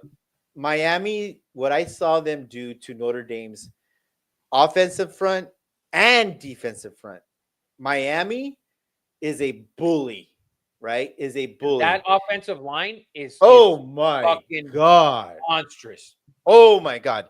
And listen, this QB from South Florida, Byron Brown, he's incredible. He accounts for everything. Rushing on third downs. His numbers are off the charts. Florida, but let's get into Florida because I agree with you that Miami is gonna smack South Florida and be like, Dade County, bitch. You're South Florida, but we are South Florida. Like, fuck you. Let's get into Florida and specifically the head coach, Billy Napier, who right now is 20-20 as a head coach. And they've given him a ton of runway, Rafa. They extended him. They extended him. Yes. He overachieved last year. He should have been one of the worst teams in the SEC. They overachieved. Well, they won out those last 4 games. That Ole Miss game and Jackson Dart, it cost Jackson Dart money, those 3 picks in the fourth quarter. And it gave Billy Napier a shit ton of money to give him an extension. But Florida, dude, Florida Gators. If you're not a Gator, you're Gator bait. To me, it's sad to see that you have allowed a quarter coach to go 20-20. By the way, Dan Mullen, head coach of UNLV right now, was let go because he followed Urban Meyer, right? Or he might have been the coach after. Was 30-9, Rafa, when they ousted him from Florida. And the thing is, the Gators. Gainesville. The problem with the Gators, the fans, the board. The problem with all of them is they all think they have like these expectations of Steve Spurrier and Urban Meyer. They do. And they like, you are not that. You are so far behind every other team in the SEC for the most part. You're realistically, if you look at it, they're probably the 8th best school to go to in the SEC right now. Oof, that shouldn't be the case. Of course, it shouldn't be the case, but it is. It shouldn't be the case. And Miami's recruited a lot better the last 5 years or so to get back to kind of where they're at, right? And at the end of the day, listen, if you look at it, Miami, over years and years and years, Miami's still a more lucrative school to go to for a lot of kids, a lot of football players anyways, historically. Historically, let's be real. Ed Reed, Ray Lewis, Michael Irvin. I mean, we can't go over all of them. Yeah, we here forever, right? Yeah. So to me, for them to have those expectations is ridiculous. And now they've kind of come back down to earth, which is why they have Billy Napier at fucking 20-20, and they gave him an extension last year at the end of the Crazy. season because he overachieved when they really thought they were going to be shit. And Florida, they got to go on the road to LSU this week, and then next week they go to Miami. That's, excluding Texas and Oklahoma now, when I think of SEC football, it should be Alabama, Georgia, Florida. Then we can go to LSU, right? You To could. me, that should be the order of the SEC, and the swamp and fuck the University of Florida had Ray Crockett from Miami Vice. He was a star receiver, out of University of Florida from Dan, whatever the fuck his name was. I hate to see. I was a big Florida guy. I was a big Steve Spurrier guy. I love Danny Warfel. They were the first ones to put 5 wide. I love Fred Taylor. I loved. You can go on and on with the University of Florida. Takeo Spikes, Percy Harvin. I don't want to see Florida in this position. And to me, accepting a 20-20, I know you said he's overachieved, but I just have bigger expectations from Florida. He overachieved last year. But this year, listen, and they have a tough stretch coming up. They LSU, Miami, Texas, Texas A&M, Mississippi State, Georgia. And then they finish with 3 teams that are currently ranked. Because check this out. LSU. Oh, I wrote down the schedule. Yeah, I know exactly LSU, what you're talking Miami, about. Texas, A&M, Mississippi State, which isn't a slouch. They beat ASU last week. Yes. And then you have Georgia, Kentucky on the road, which we know how hard it is to go into Kentucky. Tough. And then you have Ole Miss on the road, the Tennessee-Florida game, which is played wherever the fuck it's played. And then you close out with Florida State. And then Florida State, you close out against Florida State, who's currently ranked number 10. Looked phenomenal last week. They looked good against Alabama. Last week they played a shitter, but they put the fuck to the shitter as they should have. Yeah. As they should have. And they did. So Florida's in trouble. Florida's in big fucking trouble. Dude, I looked up Florida. I started doing my research. I saw 20-20. I looked at Dan Mullen, 30-9. And then I went to the schedule and I said, holy shit. I looked at what do you even said. Get bowl eligible? Are they bowl eligible with this schedule? I don't know. Bowl eligible? 4 wins. If they don't beat Mississippi State, who just beat a very decent fucking ASU team, because like I agree, Kentucky for some reason at home and at night. Hopefully it's not at night. Those people go crazy. It's a daunting task. For this dude. They got a tough one, and that these next 2 games at LSU and at Miami, very tough. Their road games are still at LSU, at Miami, at Texas A&M, at Ole Miss, at Kentucky. Yeah, it's wild. Trouble. There's trouble up there in Tallahassee or in Gainesville. Tallahassee's fucking looking good. Tallahassee, Florida State. You're right, Gainesville. You are right. What other game you got, Eddie Money? Ranked game, other big ranked game for the week. Number 16 Texas A&M going into number 8 Notre Dame, who does not have a win, by the way. Favored by 6.5, over under 49.5. I don't know, dude. I'll share with you my Texas A&M's quarterback has some crazy fucking numbers. I love the coach that came out of Duke.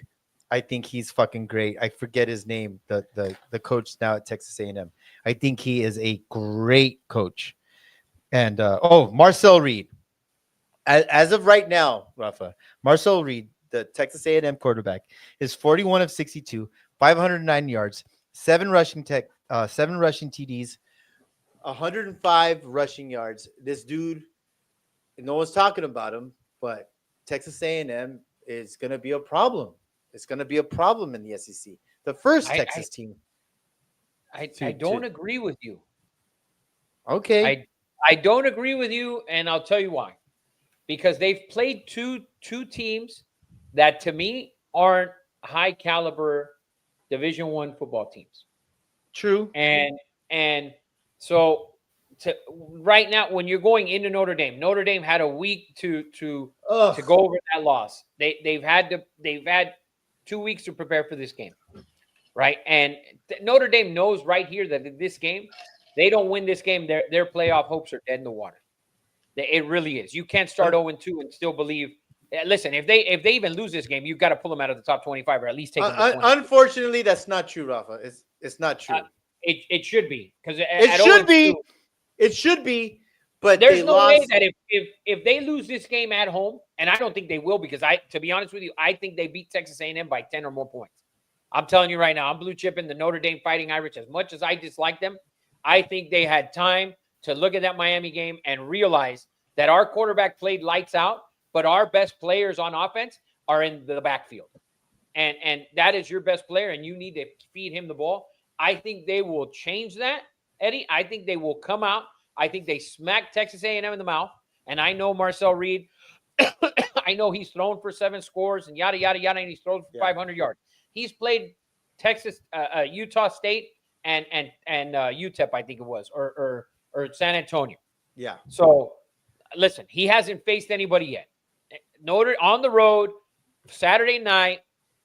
I mean, Notre Dame is going to be ready to come out and play. And listen, we know that everybody in the committee and everybody loves to watch Notre Dame because of the fan base and yada, yada, yada. Yeah. And they get viewership, and they got to be in the playoff. They start 0-2. They're still playing USC later on down the road. They start 0-2. There's no way that you can keep this team in the top 20 with losing to Texas A&M at home. I don't think it happens. I think Texas A&M comes down to reality, and I think they get hit in the mouth. I'm probably overreacting to that game. That game pissed me off because it was so ridiculous, the game plan. So you're probably right, but I just didn't understand what the fuck they were doing against Notre Dame. And I love the coach, and I can't remember his name. I love the coach from Duke who is now at Texas A&M. I really think he's a fucking dude, man. I think Notre Dame is going to dominate this game. I really do. Yeah. So, but we'll see. I'm taking Notre Dame blue chip -6.5. And then that was it for ranked games. But in terms of games with some ranked teams going up against teams that should make the game close, we got number 12 Clemson favored by a field goal going into Georgia Tech, over under 54. Dude, that's going to be a hell of a game. 100%. Fucking A, it's going to be. I mean, you're in a fucking battle in the fourth quarter against fucking Troy. It ended up 16-27, but Dabo came out today and said, we haven't not lived up to the hype. And he said this: the only person that has lived up to the hype is his defensive coordinator. And Cade Klubnik again, man. He gets pumped up and then doesn't deliver. I think I agree with you, Rafa. This is going to be a hell of a game. And Clemson has a lot to prove. Oh, yeah. So now, Haynes King, he's got to be healthy for this game. He didn't play last week. Mm-hmm. So he should be healthy for this game, which is why the line is only 3. So to me, if Haynes King is starting in this game, dude, I got to give a small edge to Georgia Tech based off how bad Clemson has looked for the last 6 quarters. But, and on the road, Haynes King, I love, and Eddie loves him as well. He's proved it, Rafa. He's proved it. He's played big games. He has stepped up. Haynes King, by the way, for you new viewers, white quarterback. Shocking, yes, I know. Very, very, very white. Very white. If he's starting, if he's playing, I'm going to give the edge to Georgia Tech. As much as I love Clemson preseason, they've looked bad the last 6 quarters. They haven't impressed. To struggle against Troy like that, Cade has looked awful. He has 2 touchdowns, 2 interceptions on the season. So I'm giving the edge to Georgia Tech at home if Haynes King is the starter.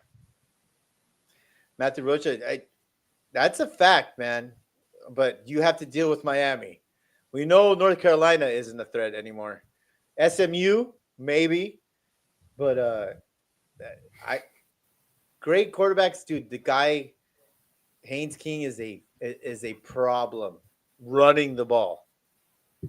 This is good. I feel if your name Dabo, you have a dad that tried to convince your mom to have a procedure done right after that pregnancy test came back. Oh Jesus! That lady must have fell down the stairs a time or two. What is that his birth name? That's a great question. That's got to be. What else we got, Eddie Money? Your guys' Heisman favorites, or Eddie's Heisman favorite, but you guys both like him. Vanderbilt going into number 11, South Carolina. South Carolina favored by 4.5, over under 48. Dude, I feel like I haven't gotten the Lenora Sellers I wanted to see. I haven't seen it yet, Eddie. What do you think?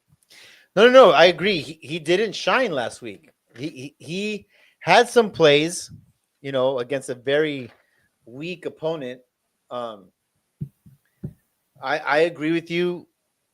South Carolina and Lenora Sellers, we knew there were some issues on the team, but he hasn't shined. I'll say this, and I don't know if Eddie Money's going to get into it, but the guy who has shined the most is Mateer from Oklahoma. I think we all might have underestimated that dude. But back to the South Carolina game, I think they cover. I think they win, and I want to see him have a big game. Big win for Vanderbilt last week, coming back on the road down at Virginia Tech in Blacksburg. They were down in that game and came back and kind of put the fuck to them in the second half and put the nail on the coffin there. But a tough road game going into South Carolina. So we'll see. I'd like to see Lenora Sellers play the way we believe that he can play. Yeah, I thought he looked better week 1 against a tougher opponent. Mm-hmm. What else you got, Eddie? Do you have any certain games we're talking about for Blue Chip Travel? Alabama. I like to talk about Alabama and Wisconsin. There you go. Wisconsin is going into number 19, Alabama, minus 20.5, over under 46.5. I know Matthew Rocha asked earlier. He said if DeBoer loses, does he lose a job as well? They're not losing this game. Alabama's not losing. It's true. Yes. It's true. I think it's said that he's losing his job. The only way he's not losing his job is if this team is somehow in the playoffs and wins the game in the playoffs. Maybe then does he not lose his job? Yeah. Did you As of see, right now, basically said. You saw the lady who said if she won the Powerball, she'd buy out Kellen DeBoer. I see that. Pay him his money to get him the fuck out. You see that, Eddie?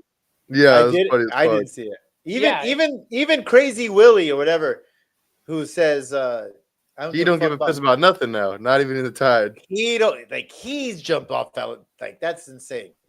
Listen, I know. It was University of Louisiana Monroe. Ty Simpson started 17-17. Didn't play the second half. He had a perfect game. Line of 20 for this game, to me, is a ridiculous line. Wisconsin has looked good for the most part. They played two shitters. Basically, Miami, Ohio is not a total shitter out of the group of 5, but still a shitter. They're going to go into Alabama. This is a big game for Alabama.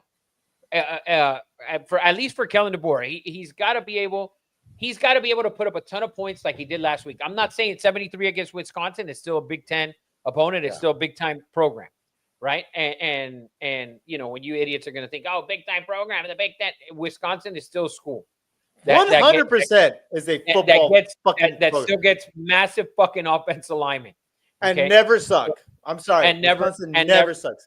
Yes, they're always a very viable team. They're always in the mix of something. They're always in the middle of the Big Ten. This is a big game for Alabama. It's a big kind of bounce back. Like they had a bad game against Florida State. They bounced back last week, but not real bounce back. You didn't have a real opponent. This week you have a real opponent. This is your real bounce back game.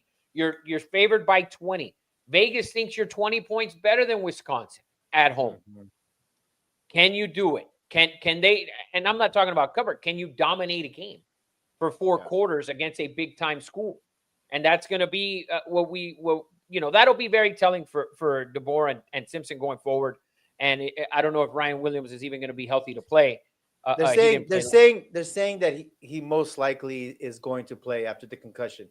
I'll say this, Rafa, like after watching you know, the Boer got annihilated. Annihilated. They looked unprepared. They looked lazy. They didn't play hard.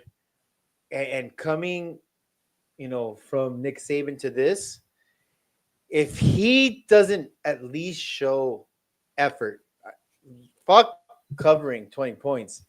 But if they don't show effort and playing hard, he might get canned immediately. You think? Well, Immediately. I think if they lose this game, he gets canned. I think if they come Yeah. out and if they win the game 40-31, I don't think you can move on from him yet. Yeah, I agree. But if they win a game 10, 21-10 or fucking 17-13, then I think you got to look at it and Yeah. sit down with the board and really say with the athletic directors really got to sit down and say, hey, are we throwing away the season? We're 2-1. We're still in the top 20. What's it going to look like going forward, right? Yeah. So this will be a very telling week for him. But I expect Ty Simpson, who got a lot of confidence last week. I know it's against a bad team, but for you to go basically have a perfect game, right? And that's what he did against any football team. It doesn't matter because Arch, when you looked at Texas, Arch didn't look good for the first fucking 9 minutes. I'm sorry, against San Jose State, he did not. And he did not look good. If you look at the numbers, you're thinking, "Oh, Arch had a good game." But I watched that fucking it. game. He didn't look good. Agreed. He didn't look good. Ty Simpson Agreed. came out against a same type of opponent that Arch came out, and he pitched the perfect game for the first half. Yeah. So if you can get a good performance from Ty Simpson, 28 of 37 and 3 tutties, whatever, I think Kellen DeBoer's job will be safe this week, but he's got to win by 2 scores or more. He's got to put up points. They got to look good. And I know Wisconsin runs the ball and they play defense and yada, yada. You're favored by 20. Okay. So go out and have a showing and we'll see. This is a big game for the SEC and the Big Ten. It is. I know you guys are talking Wisconsin, Alabama, but Deuce McBoop says, have you ever been to Wisconsin? I have. 99% of the state smells like cow shit, and it's full of fat-pilled chicks. If you like chicks who wear ski-doo jackets and overalls, go Wisconsin. And then Matthew Roach comes in. Wisconsin owns Michigan in the last 10. I have been to Wisconsin. I actually went to the Bucks Game 6 finals win against the Suns. So I have been to Wisconsin. But it is a very, very, very ugly state. You're right. I heard they have great golf courses, Rafa. They do. I didn't golf at that time. I didn't golf at that time. I wish I did. Yeah. I wish I did. If you like chicks who wear ski-doo jackets and overalls, go to Wisconsin. Fucking crazy bastard, this guy. Oh, shit. Let me say this. This is how bad of a week it is for NFL football. Do you know where the big noon show? College football. The big noon show. Let me try and guess. Oh, you're never gonna guess. Let me try and guess. We haven't talked about this game. It doesn't make any sense. I'm kind of going over the schedule a little bit. Yeah, I'm gonna skim I'm through just gonna see try where and it would see. be. You'll never get it. You'll never. There's no way they're going to fucking Illinois. Nope. Even worse. Where are they going? They're going to Oregon Northwestern. Oh, That was gonna be my guess. My next guess. Why would you ever guess that? Because Like, it's number why? 4 Oregon. Because it's although number they're 4. favored by- Yeah. Although they're favored by 30. By the way, let me tell you right now, blue chip Oregon minus 28.5. I said it last week. They were going to put the fuck to Oklahoma State. They have such a soft fucking schedule that it is my God. insane. I looked at it, Rafa. It's Bro, crazy. it is so, dude, how crazy. I didn't look at it till today. I couldn't They believe shouldn't it. lose the game. They might lose one. If SC is, I think they have one. They have Penn State. They have Penn That's State in a couple of weeks. And SC, and we don't know what SC is. They've played nobody. But if they beat Penn State, it's over. They're going to be ranked second in the country from here down the road. Yes, and we'll see them in the playoff again and do the same shit they did last year. More than likely. But And then bet Oregon, against them. I'm blue chipping right now. Will put the fuck to Northwestern on the road. Go Ducks. What they did to Oklahoma State, they should be put in jail for what they did to Bro. Oklahoma State. Dude, What Oklahoma the State, fuck? dude. My Dude, God. Oklahoma State, not a football powerhouse, but if you look, Oklahoma State is always circling the top 25 at the end of the year. Always. It's weird, but they're always right there. And Dante Moore, who, you know, the transfer from UCLA, now at Oregon, like, dude, my bad. Maybe you are that dude. I don't know. But It's the system. Let's relax. It's yeah, the system. yeah. All right. Good point. Phenomenal system for him.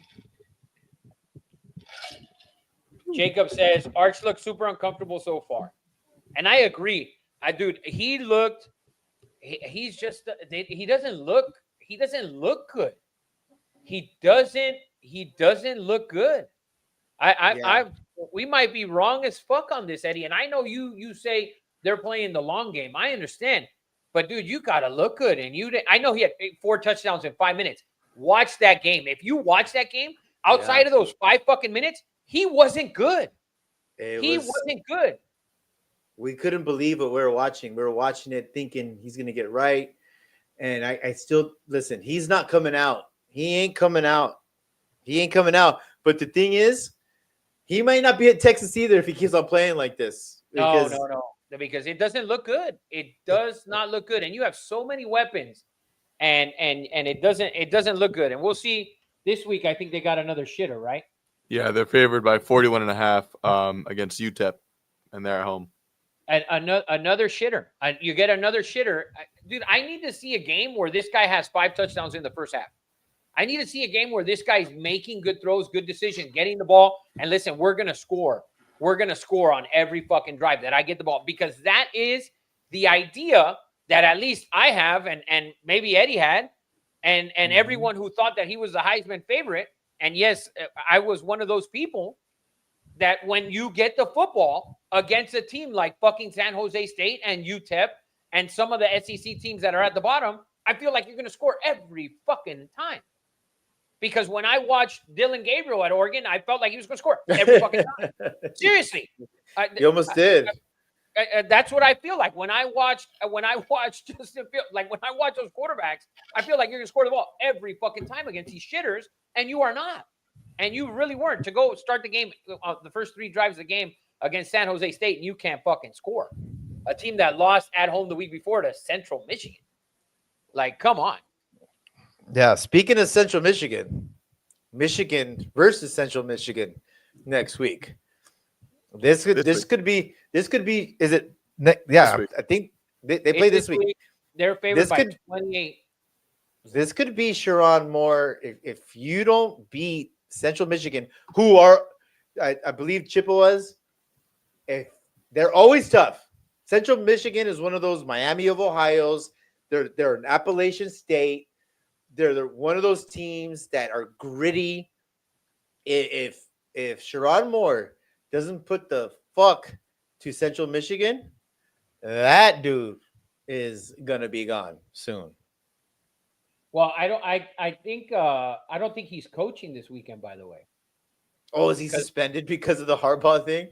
Yeah, he's suspended for the next 2 games. So Biff Pogby's gonna fucking he's gonna be the who? coach. Exactly, Biff.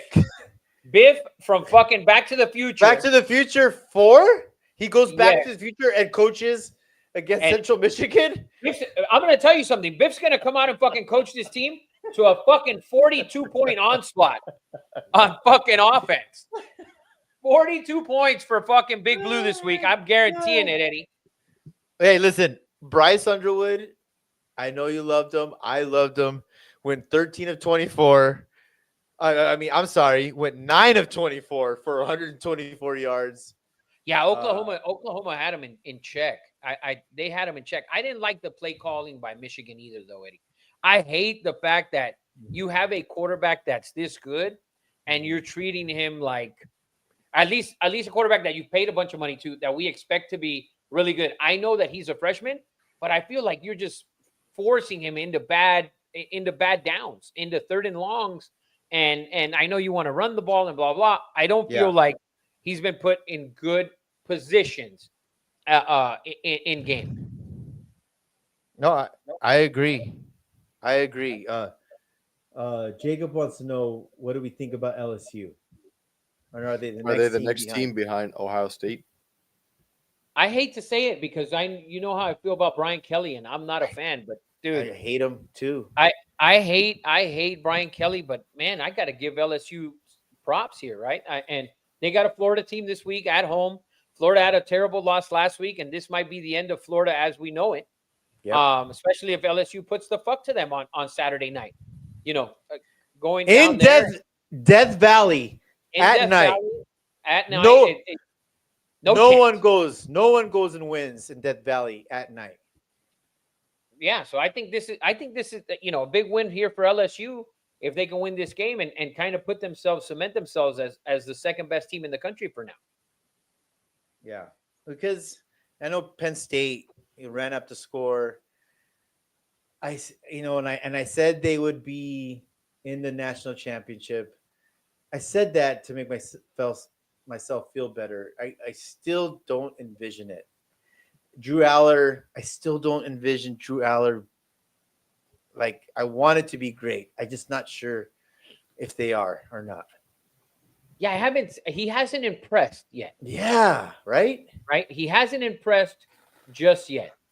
So, I mean, we'll see. He's got a shitter this week, and then they're off the week after. He has Oregon. Oregon will be their test in 2 weeks. And they get a bye. They get they're off the week They before. get a prep week. So you no excuses, James Franklin. No excuses. It's going to be the king. It's going to be the king of the Aztastic fucking head coaches. It's going to be the bowl, the Aztastic head coach bowl. Dan Lanning going on the road to see James Franklin. The two guys that can't win jack shit.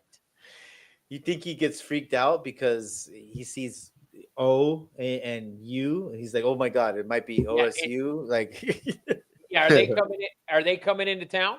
And Oregon the week before plays Oregon State at home, so which sometimes it's tough, sometimes not, but we'll see. Yeah, those days are over. Yeah, those are long gone. Those are long days are over, man. But besides those, rest is just barn burners. Unless you got That's it. I think that's it. You got certain blue chips, Rafa? Are we good? That's it, man. I gave you what I gave you. Yeah, if you're not happy with it, come on, man. He gave you a bunch of blue chips, man.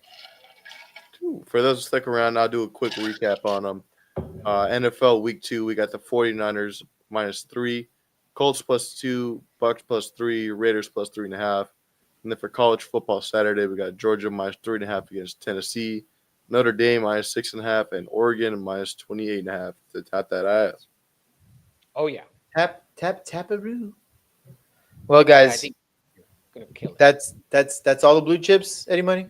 I want to thank all you guys. Peter Murphy, still sounds Welcome like to the show, Peter. Welcome to the show, Peter. I got to know where you're from. Sounds like you're from He's from New York. Oh, he's from New York. Oh, that's right. He's a Jets fan. Pete Murphy. Pete Murphy, Mr. McBoob from Michigan. Just Jacob, maybe. Shanae, just maybe. Matt, everyone who joined in. I just want to thank you guys. It was a rough day today. A very sad day for America. We made it through. Guys, the last thing I'll say, and I'll let you guys have your last words. But hate and violence is like Rafa said, is never the solution to anything. I hope we get better from this. I hope this bullshit figures itself out. But we're gonna keep going, and just thank you for everyone who supports us and joins the show. We love you guys. Eddie Money, you got any last words? Man. Dude McBoob does though. He says, "Dig it." So how do I get paid from this? A check or PayPal or something? Send a message to Eddie Money. He'll send you some stuff. Yeah, we'll send you some stuff, dude. Yeah, your writing should not go unnoticed. You should be writing for fucking Jay Leno or fucking somebody at ESPN. Yeah. Thank you guys for tuning in, and we'll be back next week. Hopefully, we can have a good weekend. Here. Yeah. Oh, actually, before we log off, it will be Rafa's birthday on Saturday. So, And yours. Oh, that's right. Yes. We- Happy birthday to Eddie Money. Happy birthday to Rafa. I think we did. Thank you guys. I know what movie that's from. That's from the fucking God. What's that movie? Oh, it's so good. That's so good. Fucking great. Happy real- birthday to you. Thank you guys. Real quick, Peter Murphy goes, "Wait, you guys are getting paid?" Dude McBoob goes, "I am. You're not." Thank you guys. We'll be back next Wednesday, 6 p.m. Pacific time, Yeah, man. 9 o'clock Eastern. Tune in. Thank you guys. Let's go Raiders 2-0, man. All right. Peace.